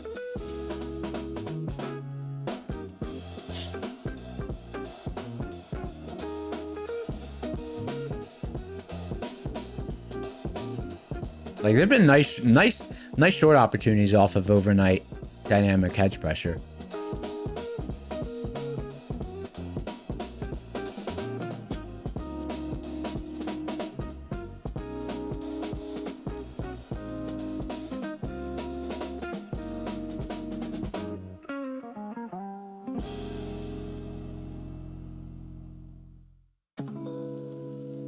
I don't know if anyone responded about when Tradeovate came out. I'm actually curious now. I'm gonna look it up. Let's see.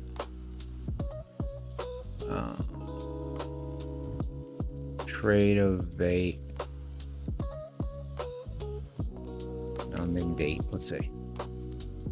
Oh, founded in 2014, launched in 2016. I wonder when they became popular.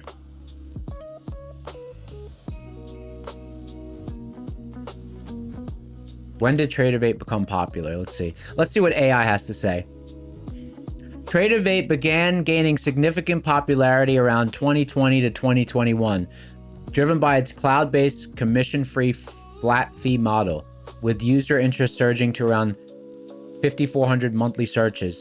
So around 2020 was when their growth happened, and then acquired by NinjaTrader in January 2022. There we go. Trading. I wonder when because TradingView wasn't around back then either. TradingView founded. Let's see when TradingView. Oh, TradingView was founded in 2011. Maybe it wasn't popular back then. Maybe it wasn't popular back then.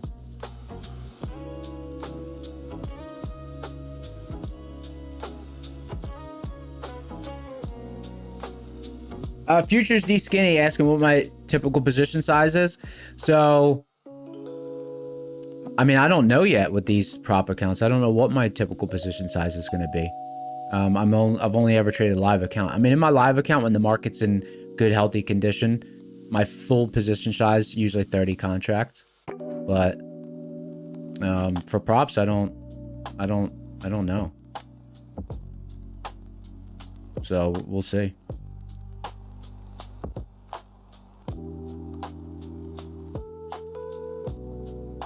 We'll see. That's something I'm navigating, because also, like, based on the size of the account, like, mathematically, it's managing risk on the 25K accounts. If you're gonna be scaling it at different levels on one single account, that in itself might have to move up.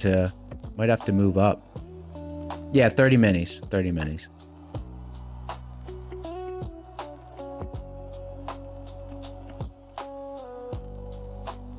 But that's for a real account, not prop. I mean, I don't. You're not going to trade 30 minis in a prop account.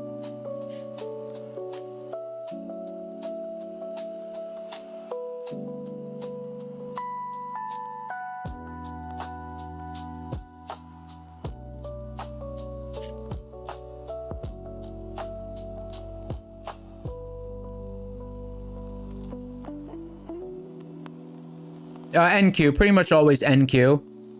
Pretty much always NQ.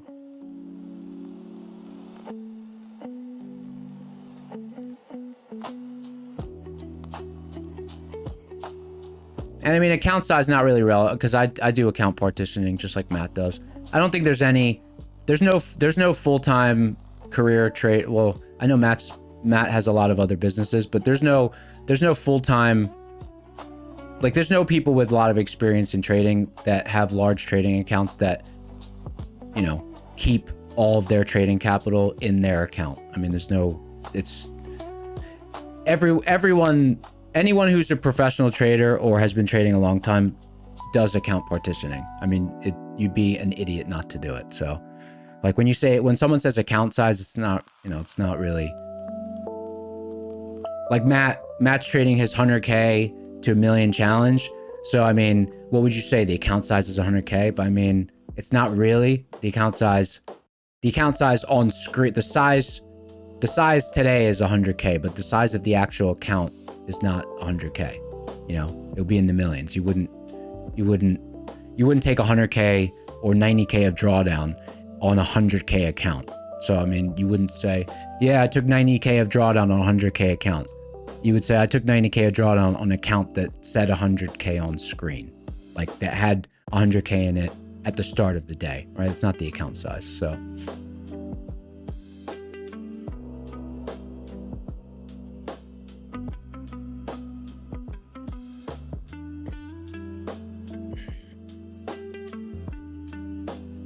not currently in any trades, no.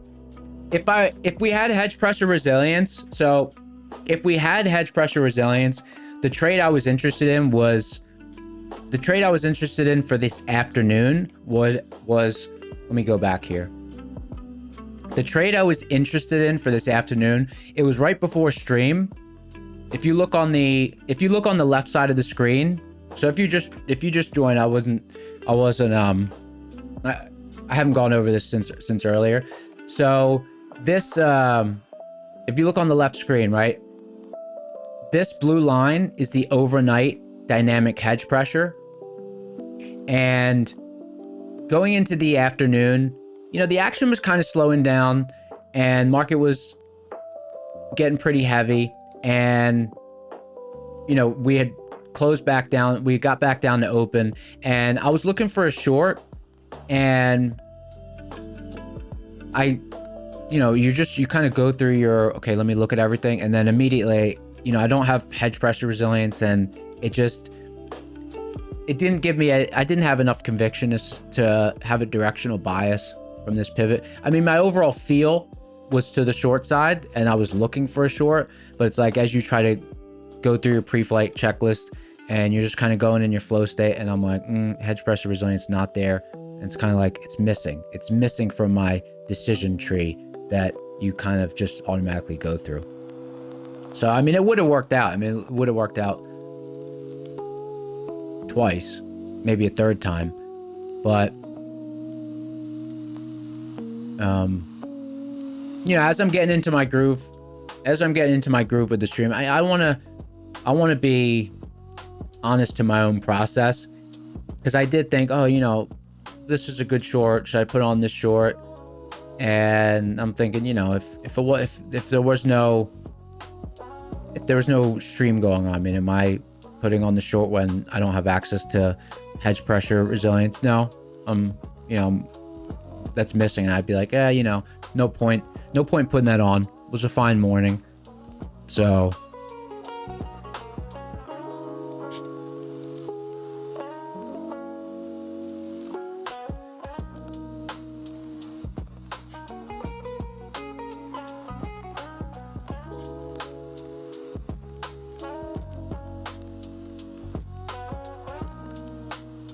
yeah, creative trade. I'd usually, when I'm in 30, it would usually be close. It would usually be in the morning, and in the morning I trade next trade,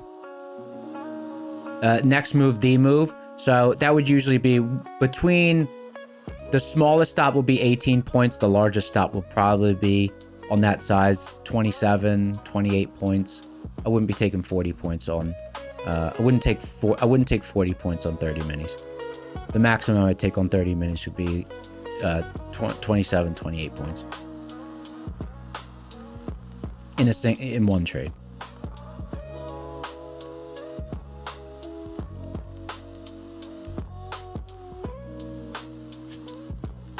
But I mean, that's a different game. I mean, that's a totally different game than the props, and that's something that I'm, you know, adjusting to. I mean, regardless, account size, the amount of size someone trades, whatever, that doesn't really matter.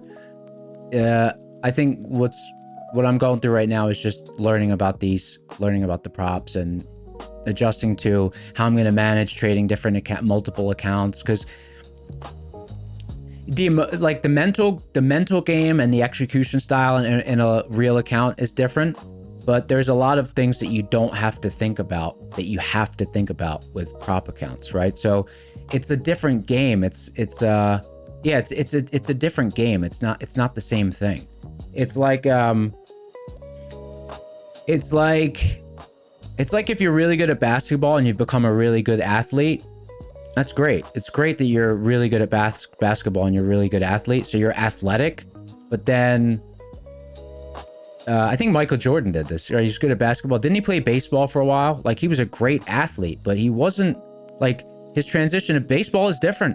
Just because you're athletic, there's adjustments you need to make when you're switching sports. So, and that kind of ties back to what I was saying about like Matt trading multiple size prop accounts, lots of different prop accounts, and a live account all at the same time. I mean, it's like, that's like playing NBA, MLB, and NFL all at the same time. Like just commingling, intermingling. You know, that's not an easy thing. You know, goes back to like when someone does something, you know, it might be second nature to someone, but doesn't mean it's just like easy peasy.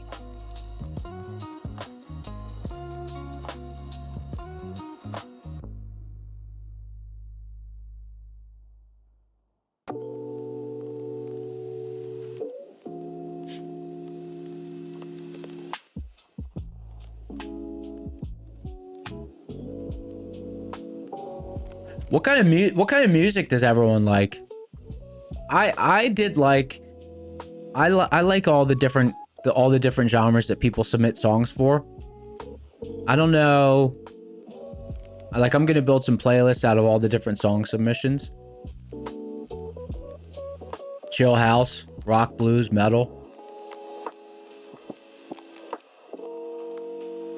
Guys, hit that like button if you didn't, by the way. We appreciate it. We got 3 streams every day. We got Matt in the morning doing 100K to 1 million. Me in the afternoon. And Sir Darb in the evening. Sir Darb will be on tonight. Later TV. Sir Darb will be on tonight, 7 p.m. Eastern. And I guess tonight will be his last stream of the week. And then he should probably be back on at 7. I don't know what time he's coming on Sunday. Not sure what time he's coming on Sunday.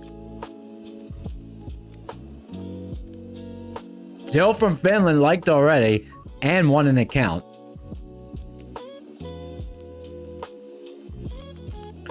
To the winners out there, to claim your prize, make sure you click the link in the description, go to the Discord, go to the contest channel, send a picture of your YouTube ID to the admin named Slacks. Slacks is going to help you out with that. Don't wait for him to message you. Message him first, because Discord doesn't like, because he messages with so many people, doesn't like when he gives it, when he messages first. No DNA sample needed. No DNA sample needed. Countdown to the close. 40 minutes to the close. Who's been in who's been like New York or any of the places like the iconic subways and trains? Mind the gap. Please mind the gap. Watch the gap.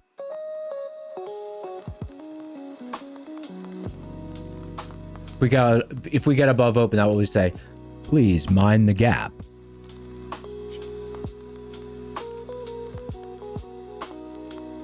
Stand clear of the closing doors. Oh, mind the gap's the London. Well, you know, I mean, I'm from England, so that's probably why I said mind the gap. I probably heard it in England. It's probably just it's probably just part of my mental recall around like trains and subways. Mind the gaps in England. Please mind the gap. Mind the gap. Welcome to the London Tube. Please mind the gap.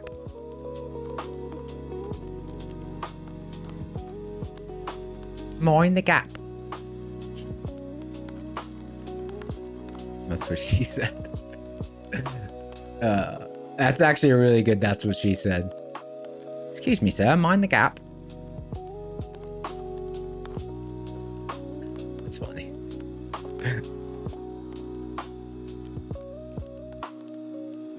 Darb! How to enter the giveaway. So Darb will be doing giveaways tonight as well. Darb will be doing giveaways tonight as well. So be on that evening stream. Super.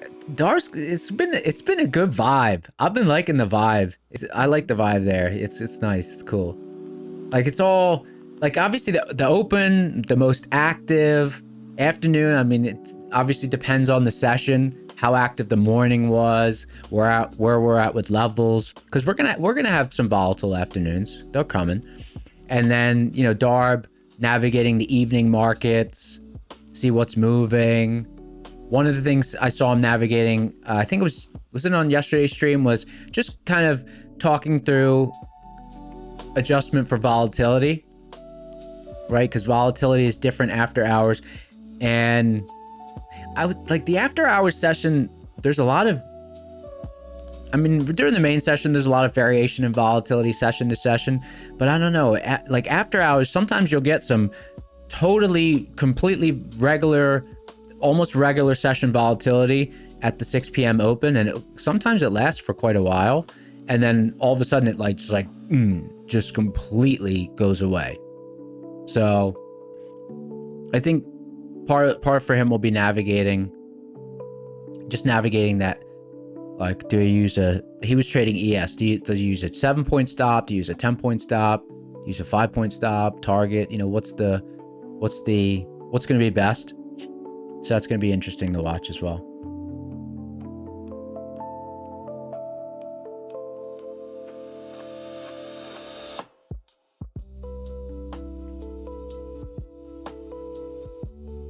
Yeah, it's the Dart. It's the Dart in Dublin. Yeah, I have family in Dublin. Yeah, it is the Dart there. They call it the Dart. I'm taking the Dart. The Dart. That's how they say it.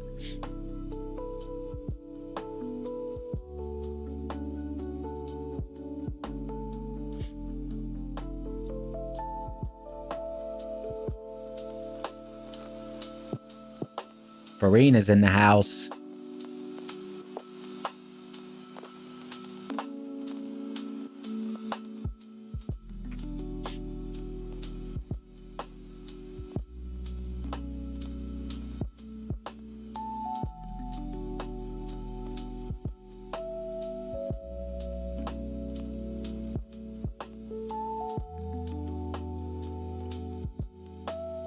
Yeah, okay, so I just got confirmation. Yeah, Darb is streaming on Sunday night. Darb will be streaming on Sunday night. So that's gonna be cool. Rocket Scooter stream on Sunday night. Like, honestly, that's pretty hype. Like, that's gonna be cool. That's gonna be really cool, actually. I wonder if he's going on at 6 or 7. I'll have to ask him. But that's going to be dope. So definitely get on. Yeah, you got to get on the Sunday night stream for sure. It's like, yeah, that's going to be cool. I'm looking forward to that. It's going to be nice. Oh no, Gabe said 6, 7. Yeah, I'll find out if it's 6 or 7. I haven't seen the 6, 7 video. I guess if I haven't seen it by now, I should just not see it. I know it's a video though.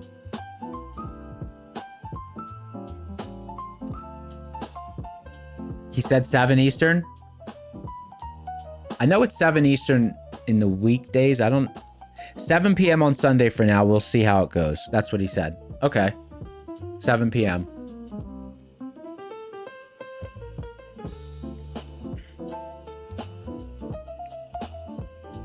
Sometimes, I tell you, sometimes the Sunday Open, wild whippy, you know?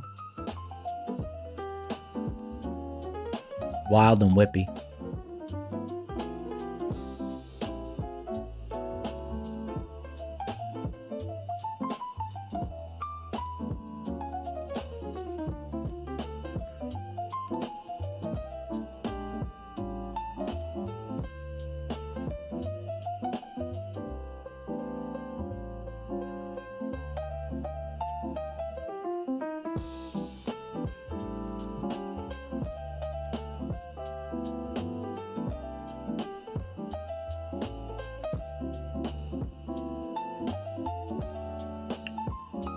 $33 minutes to the close. Let's see. Someone says there's a Trump address. Let's see.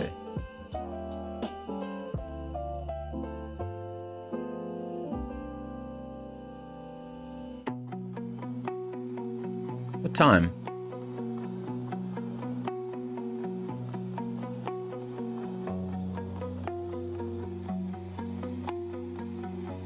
Trump's at 4 p.m.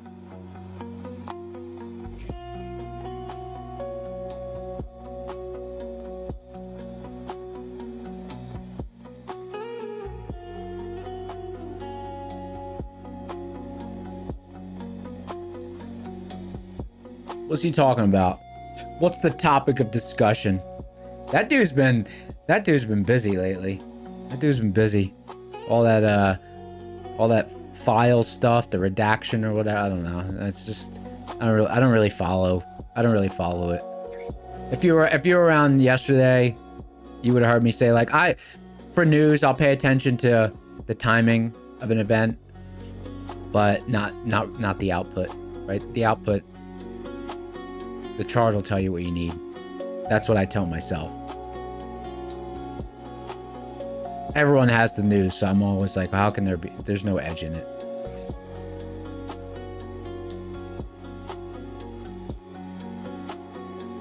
Gabe says he's been busy, all right. It's gonna be great. It's gonna be a great economy. The groceries, the prices are coming down.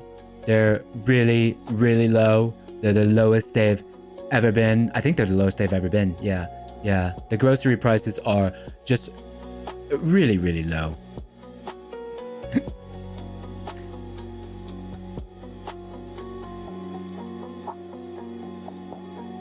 It's gonna be the best economy ever. Gold, have you seen what gold's been doing? Gold's been, I mean, it's been fantastic. It's been absolutely fantastic. The cost of eggs is down 6,000%.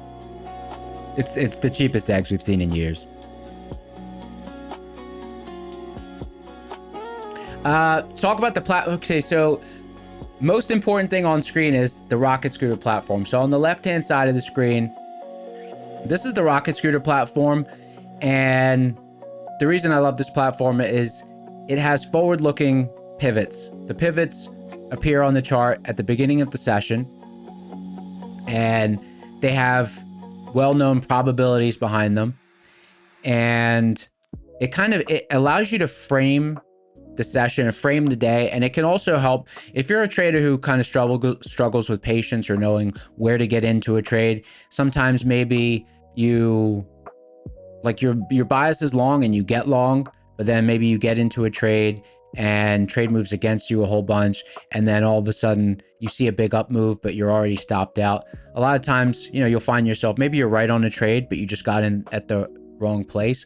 So I would say, if you want to learn how to get in at the right place and trade from the right pivots, that would be like the number one.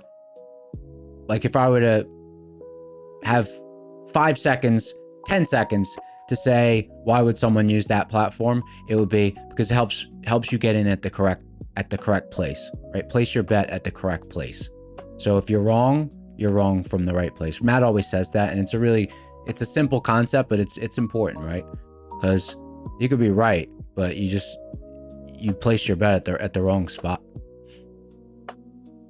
And yeah, so it gives you pivots to trade off of, and then has indicators to help you understand the dynamics of how those pivots are going to react session to session. So like one of the things that is missing today, it's rare that this happens, but there's an issue with the data provider. So like one of the things that's missing is hedge pressure resilience, and it can give you an indication of whether hedge pressure, the cyan and orange lines, monthly hedge pressure and hedge pressure, will be resistance or if there'll be support, right? So there's indicators that give you an idea of how things will react at those pivots. So an example of how I use the platform is if we go back to this morning, right? So I've scrolled back here. Let me scroll back to, I'm going to go to a 1 minute chart just so I can get a little bit more granular showing this overview. And you don't have to use this platform in isolation. You can use it in conjunction with something else that you're already doing, right? So, right, here's the open, right? See this cluster of price at the open? All right, so this morning, using Rocket Scooter, I was able to develop a bias that we were going to close this gap, right? And I was able to develop that bias because we had the resilience indicator, which indicates whether or not we're going to fill this gap. The resilience indicator crossed over into positive territory. So that gives you an indication that that gap is going to close, right? So it gave me a directional bias at the pivot down here. And I also had a volume pivot that I was looking at. So it gives you an indication of what's going to happen at these different pivots. So it's a very complete system.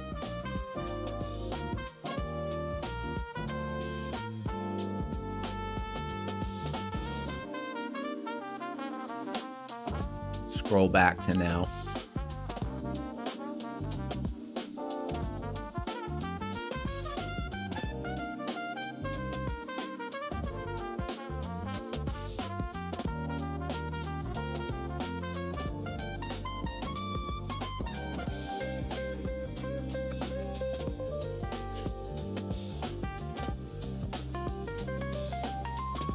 Countdown to the close. Countdown to the close. Man, we've just sitting in this. We've just been sitting in this range. Let me see what's the size of this range we've been sitting in. I'm curious.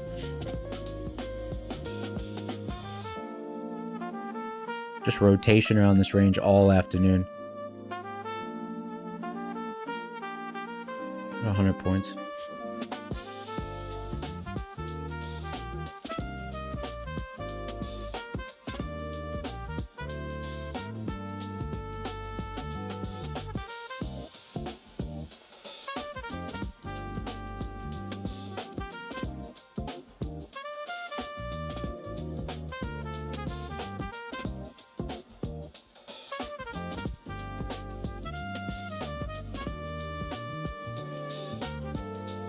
Yo, yo, yo.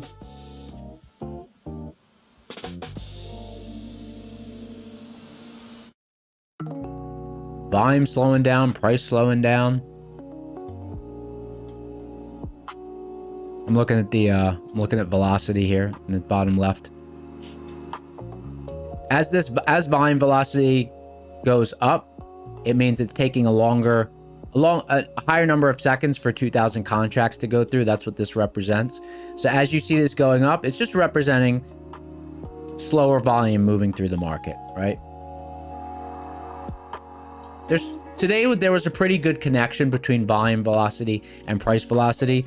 For the most part, as volume slowed down, we did see price also slow down.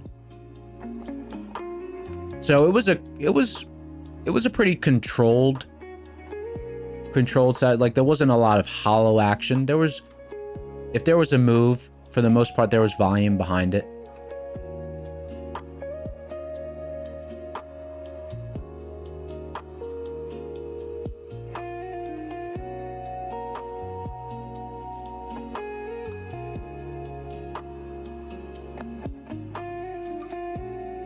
Yeah, Leo, good question. I was just talking about it. So this morning took a trade from overnight hedge pressure up to close the gap. That was all the way back this morning. And the reason for that was the reliance on resilience turning positive. But I was waiting because I had a volume pivot that I was looking at, and on the beginning of the stream I was talking about let me look in the top, if you see in the top right corner, right, that's my own indicator that I created, and the black line, it's a volume pivot. So anytime that there's a large cluster of volume point of controls from previous sessions, if certain criteria is met, that will get drawn as a line on that chart. And prior to Rocket Scooter, I only would ever use those as targets, kind of magnets for price, because I knew that there would be, and there's usually an attraction to those, because at least for one touch, they can be good targets. I would never take entries around them, right? Because they're not reliable enough to take an entry around. But when they coincide with a Rocket Scooter pivot, and there's a Rocket Scooter indicator that gives further conviction behind that pivot, that's when I'll have more clarity around whether that pivot is acceptable to use as an entry point, right? Not just as a target, but as an entry point. I would never have used that as an entry point prior to discovering Rocket Scooter.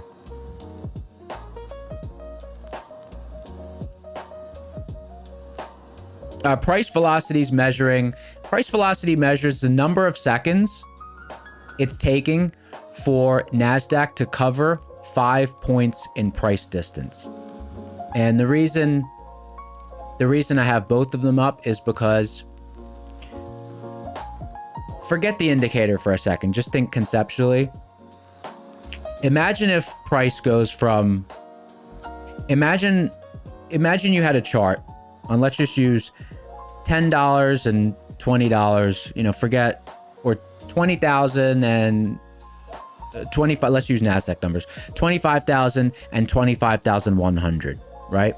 Let's say the market moves from 25,000 to 25,100 and it does it in 5 minutes, right? That would look a certain way on the chart. But without knowing what the volume condition was like during that move, generally speaking, you wouldn't really know. Was it a hollow move? Did it move from 25,000 to 25,100 because there was no one there and it was just easy for it to move? Hence, you expect that there might be some real whippy, volatile, unpredictable, and illiquid action. Meaning, okay, if you might not want to be trying to trade a move like that with large position size or any size if there's no liquidity in there. But what happens if it moves from 25,000 to 25,100 and it does it with a ton of volume behind that move, right? So it's just a way to visualize fast or slow price movement, and was there fast or slow volume associated with it, right? And when the two move in unison or close to unison, it just indicates a more liquid market, right? So was the price action hollow or was it liquid? Did it go from 25,000 to 25,100 because of participation, or did it go there because of lack of participation? Because the two without looking under the hood, they can look really similar, right? They can look similar. So unless you're watching every tick and you see it whipping around through that move, obviously you can devise that it might be illiquid. But sometimes liquid markets move around really fast, and it's not volatility because of illiquidity. It's volatility because it's almost like the market's moving in fast motion. Things are just happening really quick, but there's high participation behind these quick moves, right? So I like the way I refer to it is like, because it just visually it makes sense to me. I would say, oh, like it's hollow action. Like if you get if a move happens, you can say, yeah, the move happened, but it was really hollow action. That's really how you'd refer to it. Hollow, illiquid, whatever you want to call it. But it's like no one's there. Markets moving around, but no one's there. There's times like that.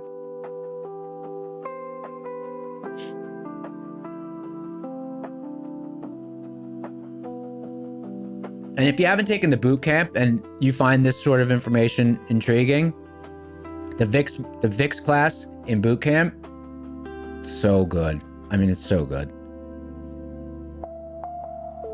So good. Like, yeah, really, really good. Just insightful information. And the VIX triple B, the way that Matt determines like liquid versus illiquid market, the VIX conditions, the VIX triple B, it's like forward looking. Like yesterday's session was a perfect example of why that class is so good. Yesterday's session, right? Yesterday was a really nice morning session where you could be really aggressive and be a little bit more confident. At least myself, my trading style, looking for liquid markets, looking for heavy participation. Yesterday was a good example of why I think that is such a good class, because yesterday's session for me would not have allowed me to be aggressive right close to the open with much confidence, because it was the first session in a long time where there was a personality change in the market. And I saw the personality change by looking at volume velocity and price velocity, but I wouldn't have been able to be comfortable making that determination that early in the session. I would have had to wait 10, 15 minutes of action, see what's going on, see how the price action is. Is it hollow? Is it more liquid? But because of the VIX triple B, and VIX had just rolled over, and I was able to see based on where VIX was in relation to triple B, which is something you'll learn in that class. It was forward looking. I was already thinking, hey, I think there might be a little personality change coming in today's market. Don't know if it will stick around, but I think there might be a little personality change today. So I was already in that mindset, looking for that personality change, and I had a real reason for it, not just saying, oh, you know, it's a new VIX contract, I think there's going to be a personality change. It's not always the case, right? So it gives you like a real reason behind having that thesis. So it was nice that way.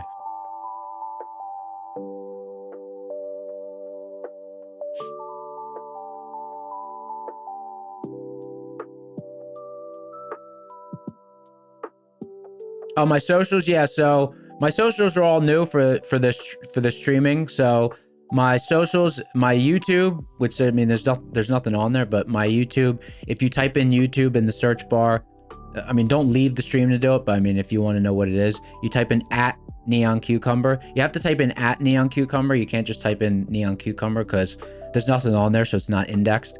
And then on Twitter or X, it's just @NeonCucumberX. That, I believe, if you type in @NeonCucumber, it'll come right up.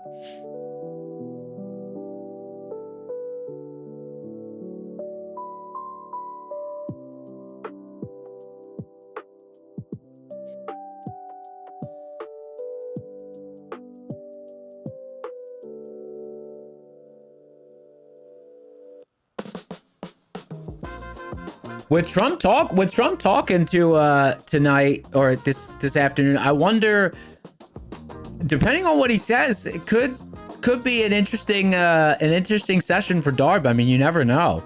So yeah, it's gonna be interesting for Darb. Maybe Darb will have some there'll be some market moving chatter from Trump soon. Maybe we'll see. I'm gonna move the market.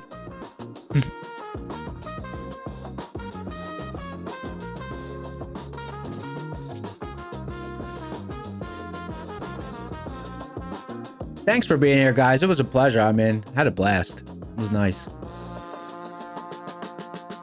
I'm getting in my groove, you know? Getting in my groove.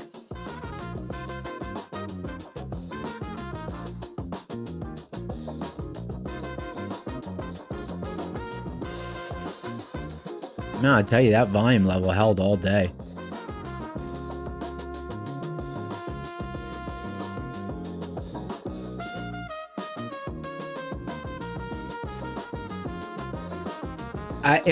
So I know it's not a feature yet. I'm not sure where it will be in the pipeline, but the ability to look at past sessions data from Rocket Scooter, I'm sure it'll eventually be a thing. But I'm really curious, like when data comes back, I'm curious what resilience was like today. Hedge pressure resilience and MHP resilience.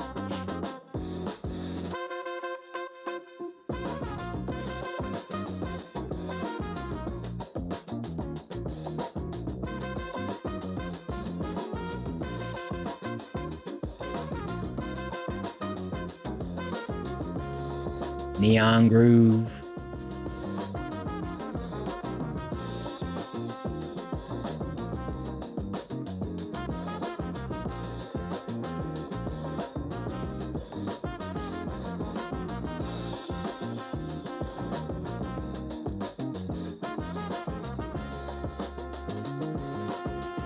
Thirteen minutes to the close. 3 minutes to mock. Market on close. 3 minutes to mock. Look at us. Right at the open. We went nowhere. We went nowhere.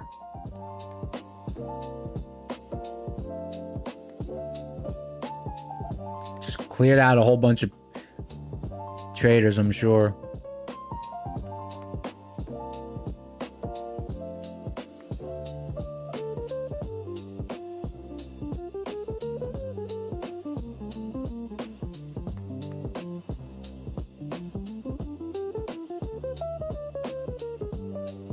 Yeah, I wonder what Darb types in the, because I mean it's lo-fi, but like it's different vibes, you know?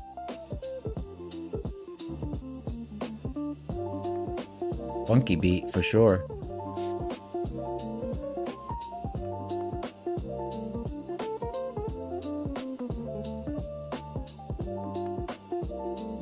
Jazzy lo-fi. The Neon Show.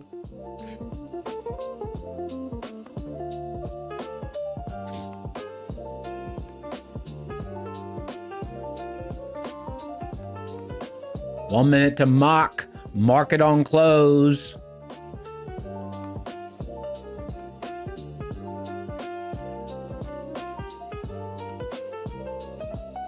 Not gonna shoot up to 24,900.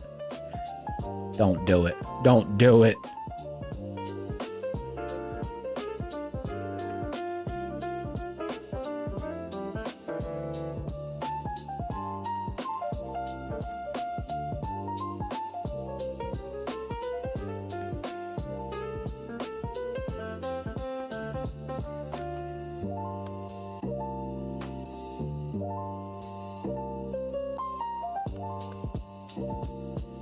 That's it. Mock.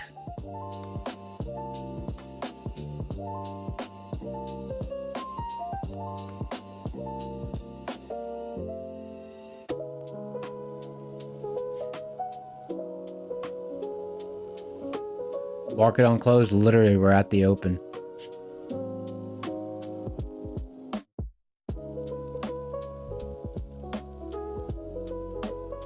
Yeah, VWAP would be the same. Good old VWAP. VWAP would be the same regardless of the time frame.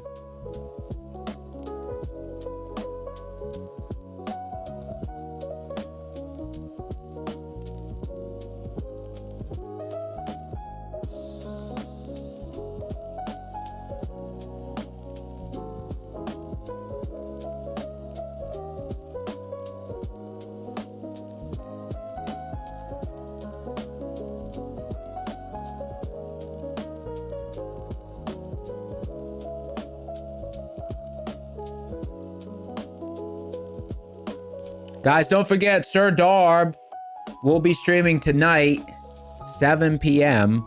Tune into the night shift. Good vibes, good music. Darb will be there. The Sir Darb, aka Brad, aka Sir Darb.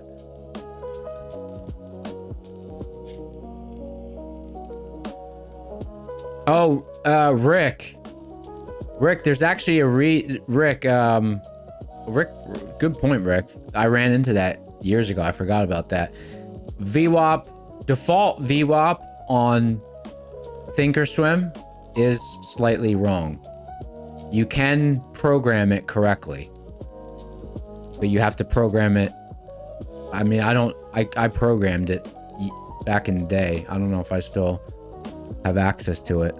Maybe I could take a look. But yeah, there's the way that Thinkorswim calculates VWAP in their built-in indicator, it's a little bit off. I forget why it was off. I just remember I programmed it from scratch and it came out correct. I don't remember what the difference was, but I just they do something weird in theirs. They do something weird. It's not very far off. It's just a little bit off. But if you want the exact correct VWAP, it can be programmed in Thinkorswim.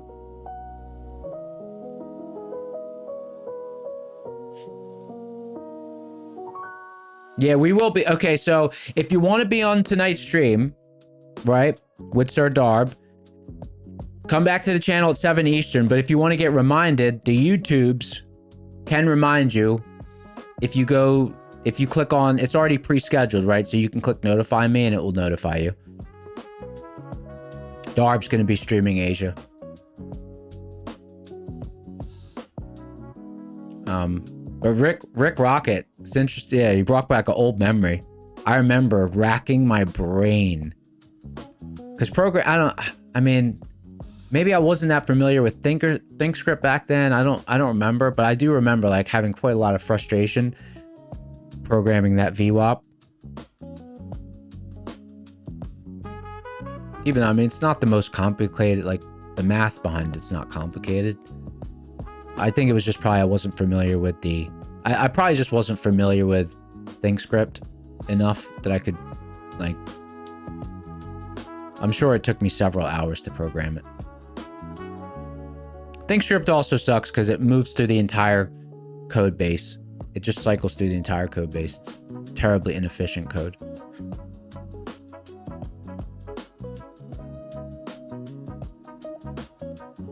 Yeah, and so anyone who is on the night stream, you'll notice Darb uses two levels. He uses overnight hedge pressure and overnight monthly hedge pressure. So when you're subscribed to Rocket Scooter, you'll gain access to a channel that gives you access to those two levels.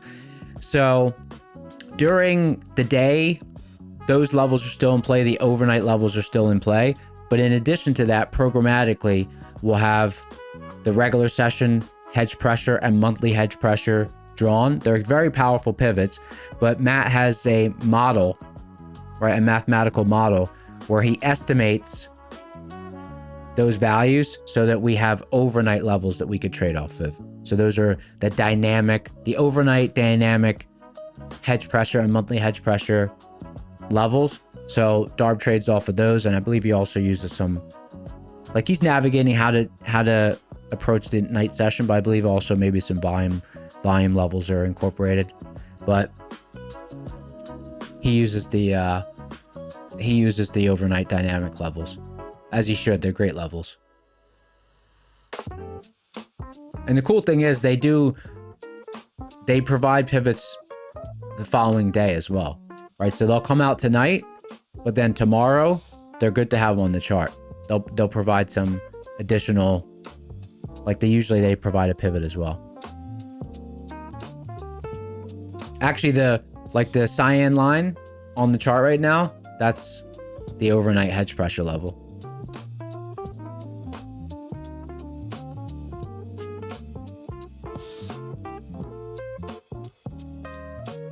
Take it easy, Brett. Take it easy. Thanks for being here.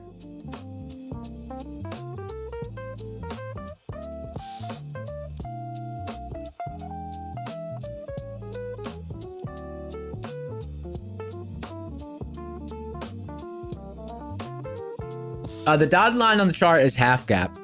So the two solid white lines on the chart are the open and the close, and then the dotted line is half gap, right? And the reason that's good to have is your open and your close are always going to be liquid, right? Because there's a reason that the market opens there, because they're at that time the most liquid spots. But between two liquid spots is also a liquid spot, right? So that's why half gap is there. And we have the resilience indicator, which will help you navigate a directional bias and how you trade around the open, the close, and the half gap pivots. Matt in the house. Matt's there. There he is. The OG, the creator of the platform. Matt is in chat.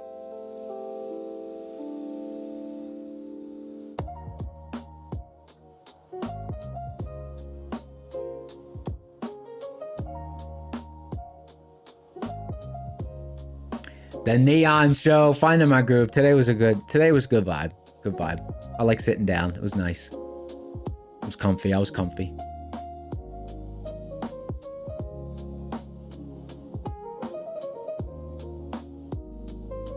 D7740. Appreciate you. Rocket Scooter AI in the house. The most complete strategy platform out there. You might think I'm biased, but I mean, I used it independently before I took the stream spot.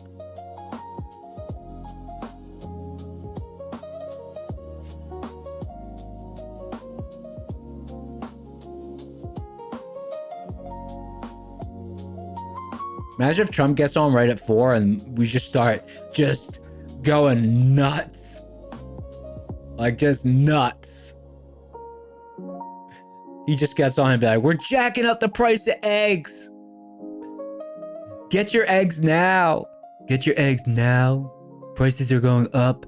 They're going to be the highest they've ever been. The prices are going to be so high. The prices are going to be so high. I think they're the highest they've ever been right now, right? Are they? Yeah. They're telling me they're going to be the highest prices we've ever seen on eggs. It's going to be the best thing ever. There's going to be state to tariffs. State to state tariffs. We're going to charge tariffs intrastate. If you've got a dozen eggs in your car and you're trying to cross state lines, there's going to be a tariff for that.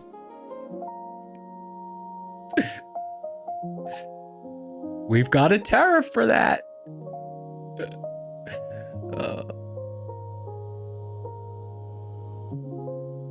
No afternoon trades. I only had some trades this morning. The afternoon trade I was looking at, I was halted because I didn't have my hedge pressure resilience. Sir Darb's gonna do a love song for me about me missing hedge pressure resilience, about me not knowing what I had until I didn't have it.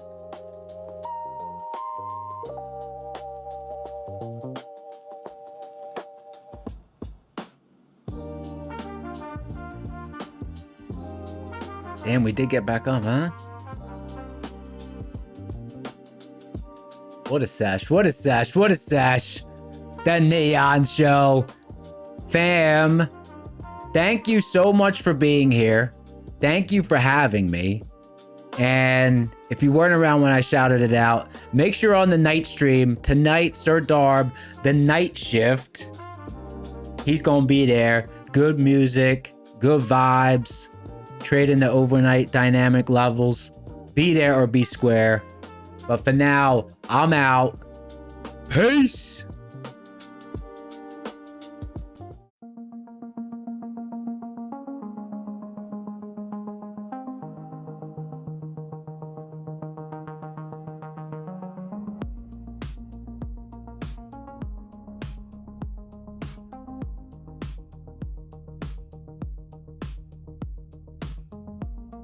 Screens glow like city lights, heartbeat caught in the candles rise. Ticks drift through the static haze, future whispers in dead waves. Charts breathe, pulse of cold, echoes where the numbers float. Every take a breath I chase, lost inside this market space.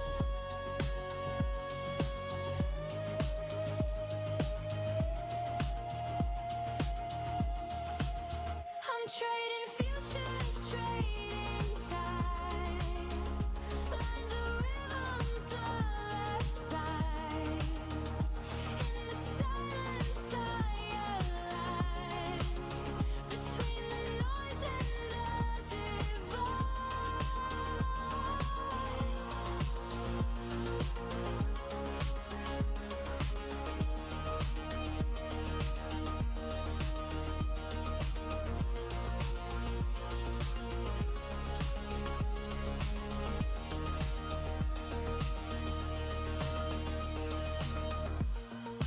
Micro beats and macro dreams, golden silicon, endless streams.